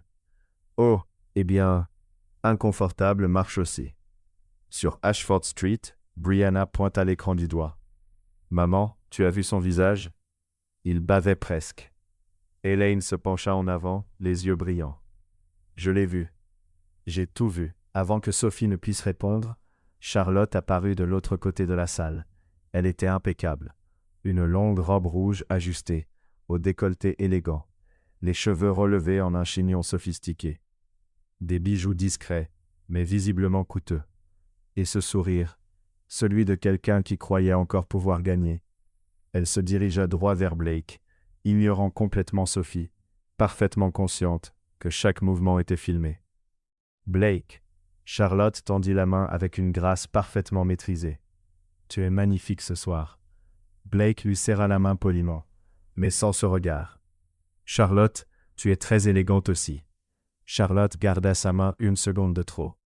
Je pensais que nous pourrions peut-être danser plus tard. J'aimerais te parler en privé. Blake hocha la tête, neutre. Peut-être. Charlotte lança un regard rapide à Sophie, un regard qui disait clairement « Ce n'est pas fini ». Saluer d'autres invités, consciente que les caméras la suivaient toujours. Sophie regarda Blake. « Elle essaie encore », murmura-t-elle. « Elle est persévérante », répondit Blake, d'un ton parfaitement neutre pour les caméras. « Et moi, je suis maladroite. » Blake la regarda droit dans les yeux, l'espace d'un instant, oubliant qu'ils étaient filmés. « Tu es vrai. » Avant que Sophie ne puisse comprendre ce que cela signifiait, la musique changea. Le quatuor entama une valse lente. Blake lui tendit la main. « Accepteriez-vous de danser ?» Sophie fixa sa main, comme s'il s'agissait d'un piège. « Je ne sais pas valser. »« Je t'apprendrai. Je vais te marcher sur les pieds. Je porte des chaussures en cuir italien. Elles survivront. » Sophie hésita, puis posa sa main dans la sienne. Blake la guida jusqu'au centre de la salle. Les caméras captaient chaque angle. Les invités observaient en silence. À l'autre bout de la pièce, Charlotte, également filmée, resserra sa prise autour de sa flûte de champagne. Blake posa une main sur la taille de Sophie et tint l'autre fermement. « Suis mon mouvement. Ne réfléchis pas trop. » « Ne pas réfléchir est littéralement impossible là tout de suite, » murmura Sophie. « Il y a au moins 5 caméras braquées sur nous. »« Alors regarde-moi, » répondit Blake. « Oublie les caméras. » Il fit le premier pas. Sophie tenta de suivre, et lui marcha sur le pied. « Oh, pardon. » Elle voulut reculer, mais Blake la maintint doucement. « Ce n'est rien. Essaie encore. » Elle recommença. De nouveau le pied. « Je t'avais prévenu, » gémit Sophie. « Je suis un danger public. Ça devrait être interdit. »« Tu réfléchis trop, » dit Blake de cette voix basse qui la força à ne se concentrer que sur lui. « Regarde-moi. Juste moi. » Sophie leva les yeux, et soudain, tout le reste disparut. Les invités, les caméras, Charlotte qui observait de loin. Tout s'effaça. Il n'y avait plus que Blake et la manière dont il la regardait. Ils commencèrent à bouger lentement. Sophie rata encore quelques pas, mais Blake s'adapta avec fluidité, patient, presque souriant. « Tu vois, murmura-t-il. « Tu danses ? Je marche à peu près en rythme, » corrigea Sophie. « Ce n'est pas pareil. » Blake sourit, un vrai sourire, discret mais sincère. Les caméras le captèrent aussi. Et c'est à cet instant que tout bascula, la musique ralentit. Blake la rapprocha légèrement.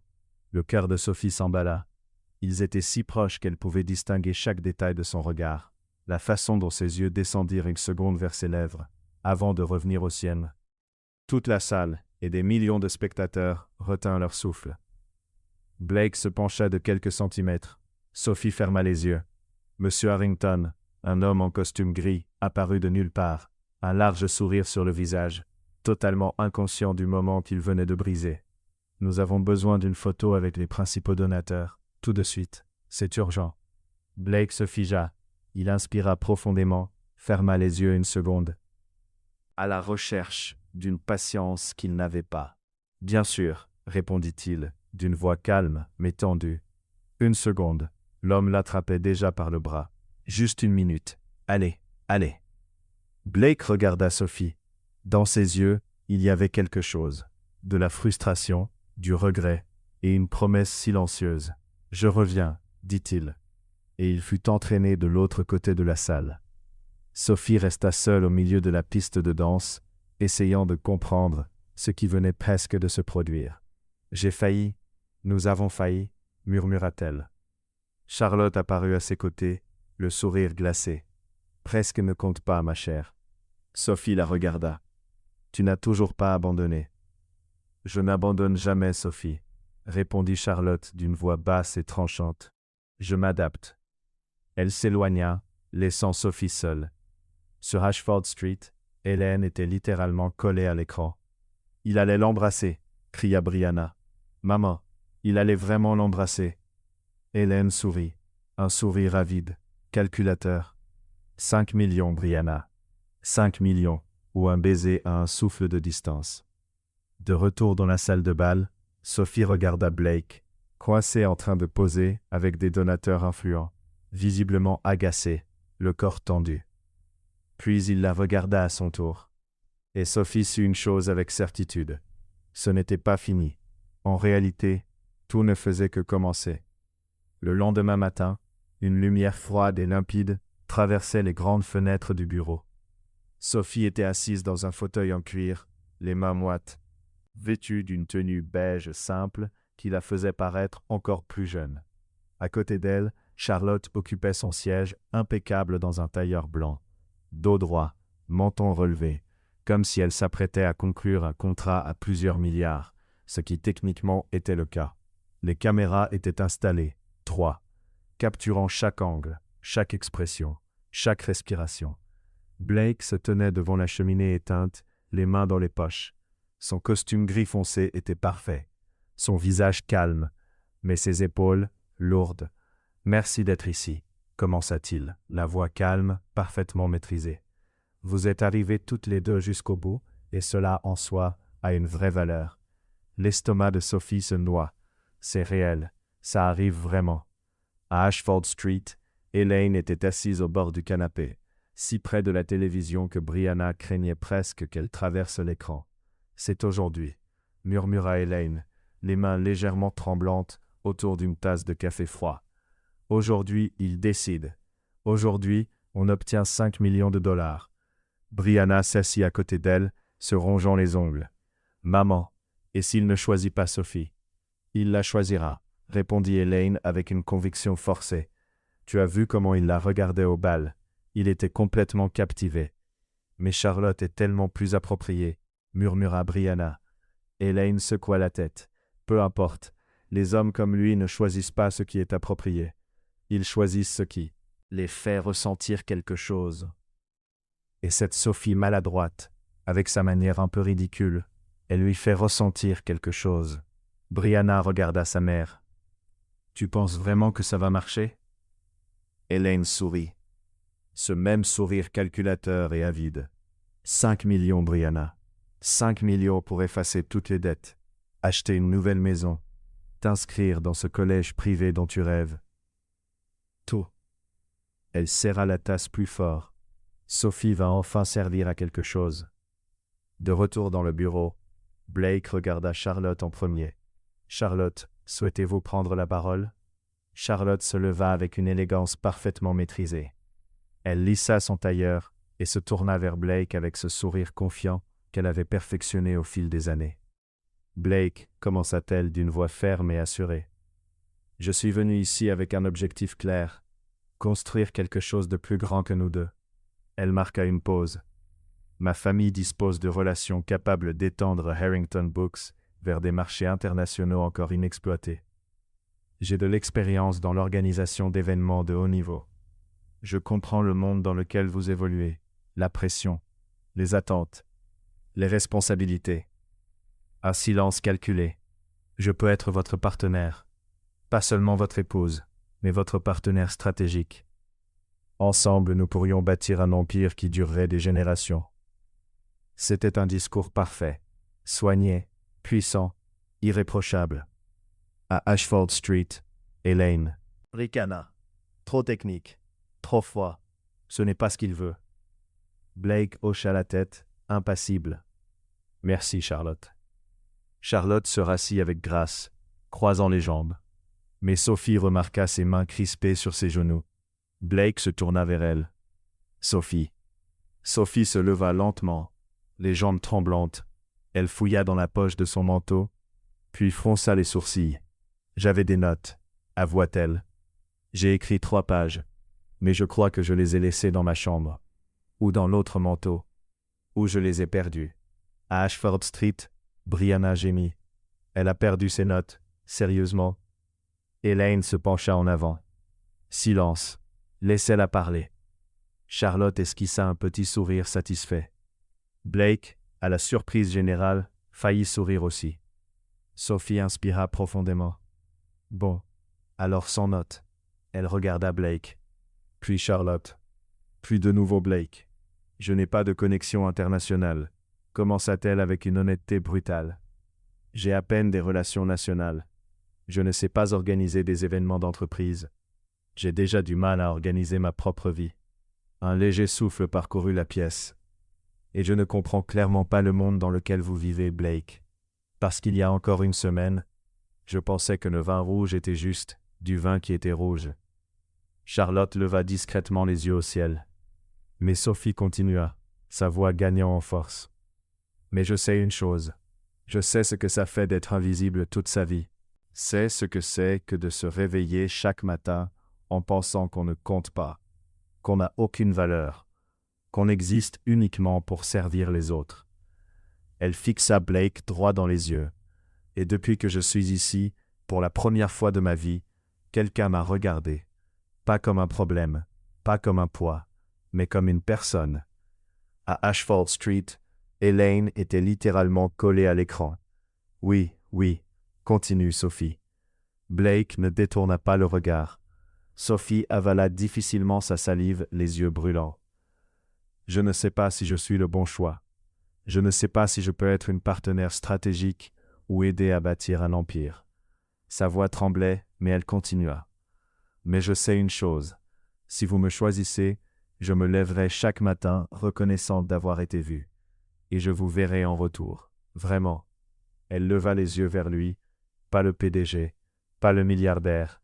Vous, l'homme qui a tenu mon carnet sur la plage comme s'il avait de la valeur. L'homme qui a dansé avec moi même quand je vous ai marché sur le pied 5 fois. L'homme qui m'a regardé comme si j'étais suffisante. Le silence qui suivit fut total. Charlotte ne bougea pas, mais ses yeux étaient humides. Elaine retenait son souffle, les mains jointes comme dans une prière silencieuse. Choisis cela, choisis cela, choisis cela. Blake resta immobile un long moment, puis il s'avança, se plaçant entre les deux femmes. Merci, dit-il d'une voix basse mais ferme, pour tes mots, pour ton honnêteté, pour être ici. Il se tourna vers Charlotte. Charlotte, tu es exceptionnelle, intelligente, brillante, stratégique. N'importe quel homme aurait de la chance de t'avoir à ses côtés. Charlotte sourit, mais son sourire tremblait. Elle savait. Blake poursuivit avec douceur mais détermination. Mais je ne cherche pas une partenaire stratégique. Charlotte ferma les yeux. Blake se tourna alors vers Sophie. Je cherche quelqu'un qui me rappelle que je suis humain. Le cœur de Sophie s'emballa.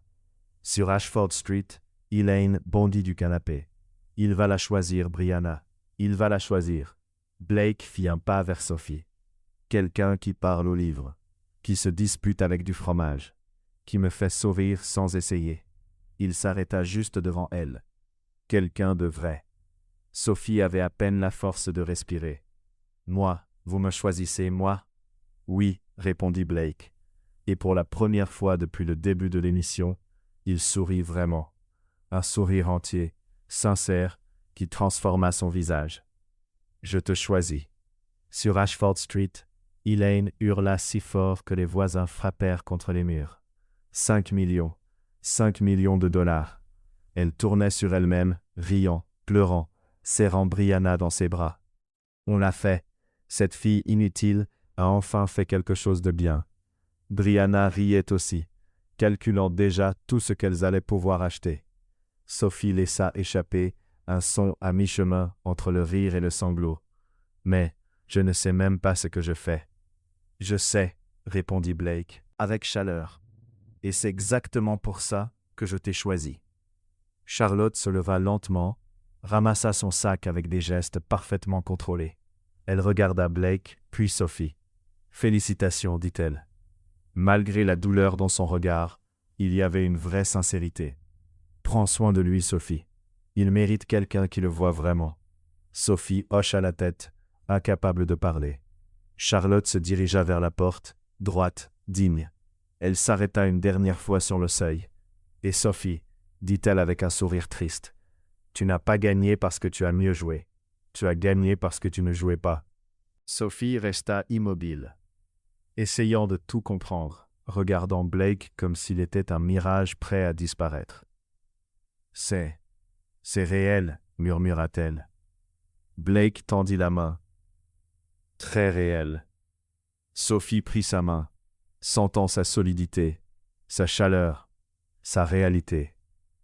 Et devant les caméras, devant des millions de spectateurs, elle fit la seule chose qui avait du sens.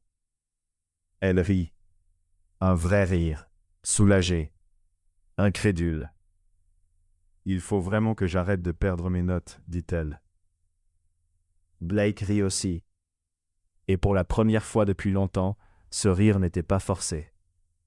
Il ressemblait à un foyer. Sur Ashford Street, Elaine était déjà au téléphone avec la banque, demandant quand l'argent serait disponible, en pleine célébration. 2 jours passèrent depuis le choix de Blake. 2 jours où Sophie se réveillait en pensant rêver, regardait l'immense chambre du manoir et murmurait à son carnet canard. « C'est réel, hein ?» Le canard, comme toujours, ne confirma ni ne démentit. À présent, Sophie était assise dans le bureau de Blake, fixant une pile de documents que l'avocate de l'entreprise avait déposés sur le bureau, avec une expression beaucoup trop sérieuse pour être rassurante. Blake se tenait près de la fenêtre, les bras croisés, la mâchoire crispée. Il ne regardait pas Sophie. Il regardait l'océan, comme s'il était en train de calculer quelque chose de très, très complexe. L'avocate, une femme d'une 50aine d'années, les cheveux gris tirés en un chignon strict, des lunettes posées sur l'arête du nez, ajusta ses documents avant de lever les yeux vers Sophie. Son regard mêlait compassion et professionnalisme. « Mademoiselle Miller, nous devons éclaircir certaines incohérences. » Sa voix était ferme, mais sans hostilité. Sophie sentit son estomac se nouer. Incohérence. L'avocate fit glisser les dossiers vers elle. Lors du transfert des 5 millions de dollars destinés à votre famille, comme prévu dans le contrat, notre équipe juridique a procédé à une vérification standard des informations fournies lors de votre inscription. Sophie fixa les feuilles, comme s'il s'agissait d'une sentence. Les informations déclarées contiennent plusieurs divergences, poursuivit l'avocate. Pour commencer, votre dossier indique que vous êtes diplômé en administration des affaires de l'Université d'État. Or, nos archives montrent que vous n'avez jamais fréquenté cet établissement. Sophie ferma les yeux. Oh non, il est également indiqué que vous travaillez comme assistante exécutive dans un cabinet de conseil, ajouta l'avocate en se tournant vers Page. Une société qui, apparemment, n'existe pas. Blake se retourna lentement. C'était la première fois qu'il regardait Sophie depuis son entrée dans le bureau. Elle sentit les larmes lui brûler les yeux. « Je n'ai pas écrit ça. » L'avocate haussa légèrement un sourcil. « Vraiment ? C'est ma belle-mère, dit Sophie d'une voix tremblante. C'est elle qui a rempli le formulaire. Elle m'a inscrite. Je ne savais même pas que j'étais dans le programme avant de recevoir la lettre. » Blake resta silencieux, mais son regard était fixé sur elle avec une intensité que Sophie n'arrivait pas à interpréter. L'avocate échangea un bref regard avec lui, puis reprit « Il y a autre chose. La signature sur le formulaire de consentement a-t-elle été falsifiée ?» Sophie secoua vivement la tête. « Non, celle-là est bien la mienne. » Elle hésita. « Ma belle-mère m'a forcé à signer. Elle disait que si je ne venais pas, elle le ferait à ma place. » Sophie s'arrêta, réalisant ce que cela impliquait. Elle a dit que c'était mon devoir d'aider la famille. Les mains de Blake se crispèrent, pas contre Sophie, contre quelque chose de bien plus grave. L'avocate soupira. « Mademoiselle Miller, le contrat stipule que toute fausse déclaration lors de la procédure d'inscription constitue une rupture de contrat, ce qui signifie que le paiement peut être annulé, » compléta Blake d'une voix grave et maîtrisée. Le monde de Sophie sembla s'effondrer. « Vous allez tout annuler ?» Blake ne répondit pas immédiatement. Il regarda l'avocate. « Laissez-nous un instant, s'il vous plaît. » Elle acquiesça, rassembla les documents et quitta le bureau en refermant la porte. Le silence devint lourd. Sophie essuya rapidement ses larmes. « Je suis désolé. Je ne savais pas qu'elle avait menti. J'aurais dû vérifier, mais je n'ai jamais pensé arriver jusque-là. Je croyais que je voudrais t'éliminer le premier jour. » Blake s'approcha du bureau, posa ses mains sur le bois et la regarda droit dans les yeux. « Avez été envoyé ici contre votre volonté, dit-il. Ce n'était pas une question, c'était une confirmation. » Sophie hocha tristement la tête. « Oui, votre belle-mère a menti pour augmenter vos chances. Oui, et vous ne vouliez pas être ici. » Sophie hésita, puis elle releva les yeux vers lui. « Au début, non. » Elle inspira profondément. « Puis je vous ai rencontré, et j'ai voulu rester. » Blake resta silencieux un long moment. Puis, contre toute attente, il laissa échapper un bref rire sans joie. « Donc, votre belle-mère a menti, manipulé, falsifié les informations, » dit-il en secouant la tête. « Et elle espérait quand même encaisser 5 millions de dollars. » Sophie ne savait pas si elle devait rire ou pleurer. Elle a toujours été optimiste. Blake la regarda, et pour la première fois, Sophie vit autre chose sur son visage. Ni colère, ni déception, de la détermination. « Elle ne touchera pas un centime, » déclara Blake fermement. Sophie cligna des yeux. « Quoi ? Rupture de contrat pour fausse déclaration. L'équipe juridique prépare déjà les documents. » Il croisa les bras. « Votre belle-mère ne verra jamais cet argent. » Sophie ressentit un étrange mélange de soulagement et de culpabilité. « Mais, elle va être furieuse. Elle s'arrêta. Puis un petit rire incrédule s'échappa de ses lèvres. « Attendez, donc le karma existe vraiment ?» Blake faillit sourire. Presque. « Mais voilà, Sophie. » Il s'approcha jusqu'à se tenir juste devant elle. « Je n'annule rien à cause de ces mensonges. Maintenant que je sais que tu as été envoyé ici comme si tu étais une propriété. » Il marqua une pause, la mâchoire crispée. « Cela ne fait que me convaincre davantage que l'annulation du paiement à ta famille est la bonne décision. » Sophie le regarda, à la fois confuse et soulagée. « Vous êtes en colère contre elle, pas contre moi. »« Pourquoi serais-je en colère contre toi ?» demanda Blake, sincèrement étonné. « Tu es la victime dans toute cette histoire, Sophie. Tu n'as pas menti. Tu n'as manipulé personne. Tu as juste survécu. » Les yeux de Sophie brûlèrent de nouveau, mais cette fois pour une autre raison. « Je pensais que vous alliez abandonner tout ça. » Moi. Blake s'agenouilla devant elle, à sa hauteur, croisant son regard avec une douceur qu'elle ne lui avait jamais vue, surtout sans caméra. « Sophie, je t'ai choisie, » dit-il d'une voix calme mais tendre. « Pas parce qu'un contrat m'y obligeait. Pas parce que les caméras étaient allumées. » Il serra sa main avec assurance. « Je t'ai choisi parce que pour la première fois depuis des années, quelqu'un m'a rappelé que la vie existait, au-delà des réunions, des tableaux Excel et des stratégies d'entreprise. Quelqu'un qui parle au livre, discute avec le fromage et me fait rire sans même essayer. » Un son étrange échappa à Sophie, à mi-chemin entre le rire et le sanglot. « Je suis vraiment doué pour me battre avec la nourriture. C'est un peu mon super pouvoir. » Blake sourit. Un vrai sourire, complet. « Le meilleur que j'ai jamais vu. » Sophie essuya ses larmes, essayant encore de tout comprendre. « Mais l'argent ?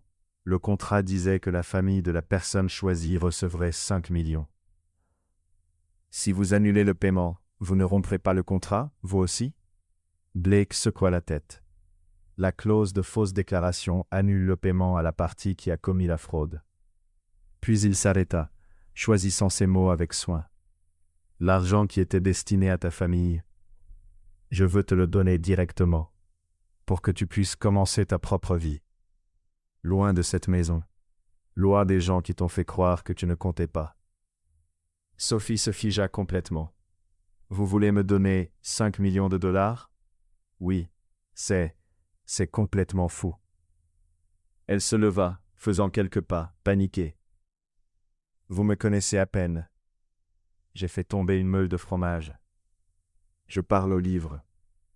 Je ne sais même pas quoi faire avec 5 dollars, alors 5 millions. » Blake se leva à son tour et se plaça doucement devant elle, lui bloquant le passage.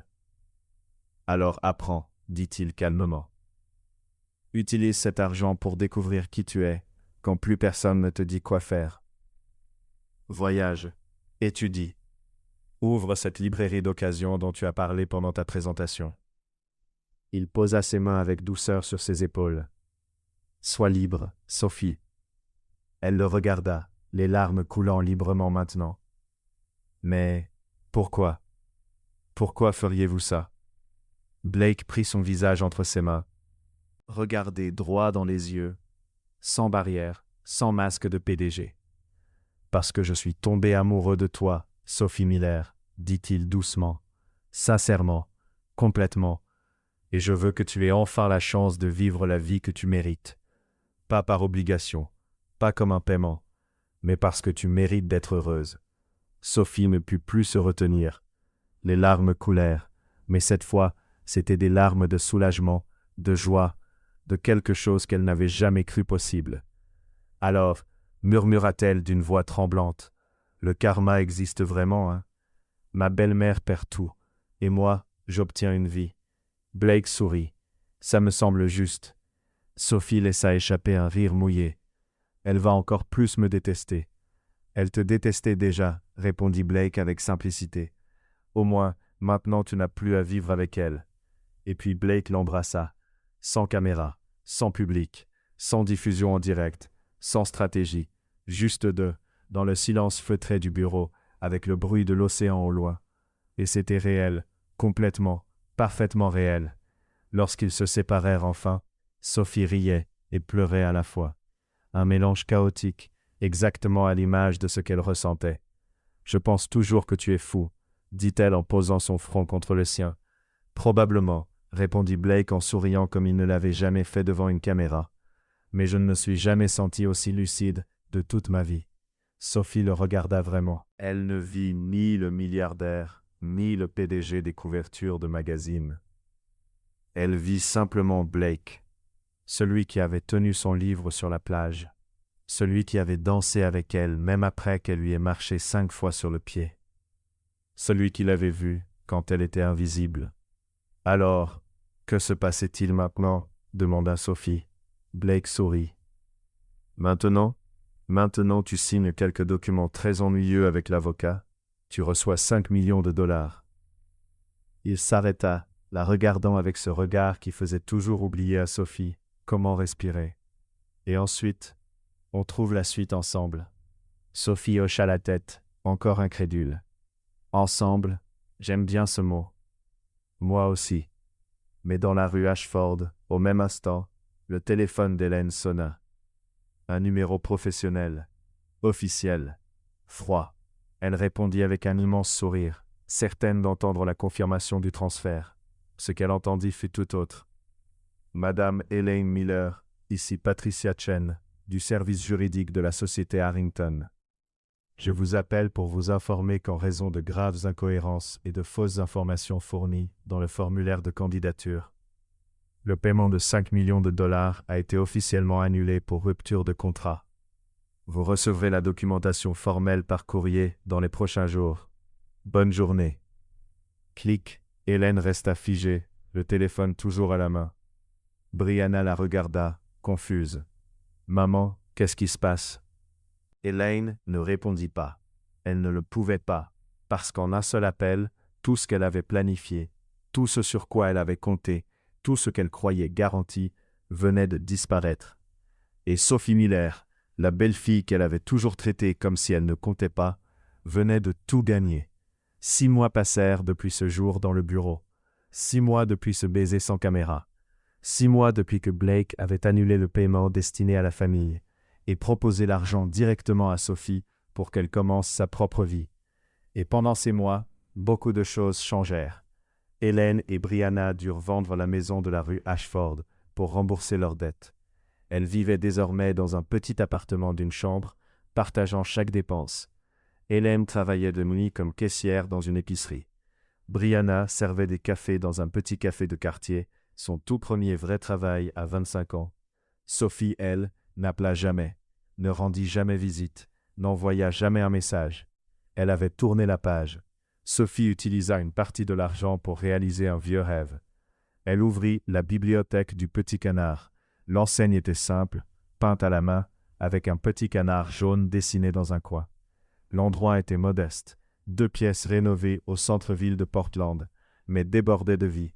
Des étagères remplies de livres donnés, des coussins colorés éparpillés sur le sol, une petite table avec des crayons pour que les enfants puissent dessiner. Alors que Sophie classait des livres, une petite fille entra timidement. « Est-ce que je peux emprunter un livre ?» demanda-t-elle doucement. Sophie s'agenouilla à sa hauteur et sourit. « Tu peux en prendre autant que tu veux. Et tu sais ce qu'il y a d'encore mieux? Quand tu le rapporteras, tu pourras écrire un petit mot à l'intérieur pour dire ce que tu en as pensé. Comme ça, la prochaine personne saura que quelqu'un a déjà aimé ce livre avant elle. » La petite fille sourit et courut vers les étagères.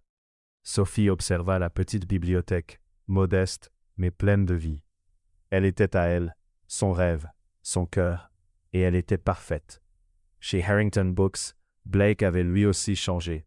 Sur le mur derrière son bureau, soigneusement encadré, se trouvait le livre du petit canard, la couverture déchirée, les pages gondolées par l'eau de mer, les illustrations fanées, et sur la première page, visible à travers le verre. « Pour ma Sophie, envole-toi à ta façon, papa. » Blake regardait ce livre plusieurs fois par jour, et à chaque fois, il souriait. Ce livre avait tout changé.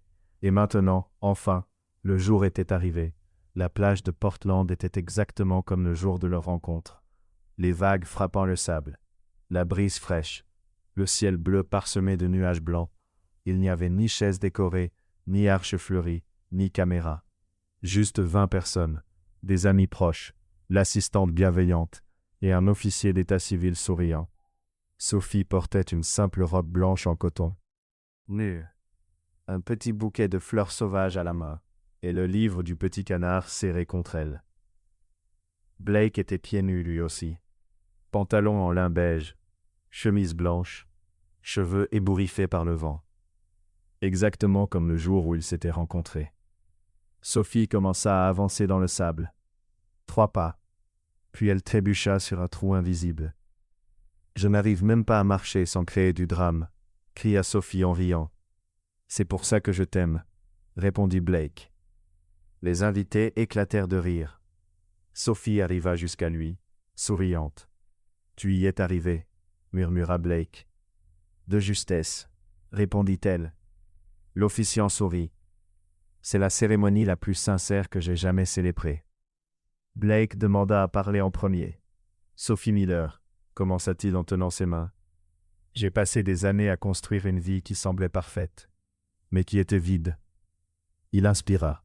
« Puis tu es apparu, en pleine discussion avec un livre sur une plage. Et je me suis souvenu de ce que ça faisait, de ressentir quelque chose de vrai. » Il serra ses mains. « Tu es vrai, tu es honnête, tu es belle. » Sa voix trembla légèrement. « Et je te promets de te rappeler chaque jour que tu es suffisante, que tu l'as toujours été, et que tu es le plus beau cadeau que j'ai jamais reçu. » Sophie essuya ses larmes. « Blake Harrington, » dit-elle d'une voix émue, « tu m'as vu quand j'étais invisible. Tu m'as choisi quand je pensais que je ne comptais pas. » Elle sourit à travers ses larmes. « Tu m'as aimé alors que je ne savais pas. Même pas que je le méritais. Je parle toujours au livre. Je me dispute encore avec la nourriture. » Les invités rirent doucement. « Mais je te promets de t'aimer pour de vrai. Sans faux semblant, sans masque, juste nous. » Ils échangèrent de simples alliances en or. L'officiant sourit. « Par le pouvoir qui m'est conféré par l'état du Maine, je vous déclare mari et femme.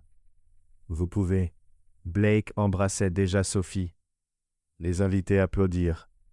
L'océan rugit, et Sophie Harrington rit contre les lèvres de Blake, comprenant enfin qu'elle avait trouvé sa place. Un endroit appelé chez elle. 2 âmes imparfaites qui se sont trouvées sur une plage. 2 cœurs qui ont guéri ensemble. Et un petit livre de canard qui a prouvé que les plus belles histoires commencent souvent avec quelqu'un qui ne sait pas encore voler, mais qui découvre qu'il sait nager mieux que quiconque ne l'aurait jamais imaginé. Parce que le plus beau cadeau n'est pas d'être choisi pour ce que l'on prétend être, mais d'être aimé exactement pour ce que l'on est.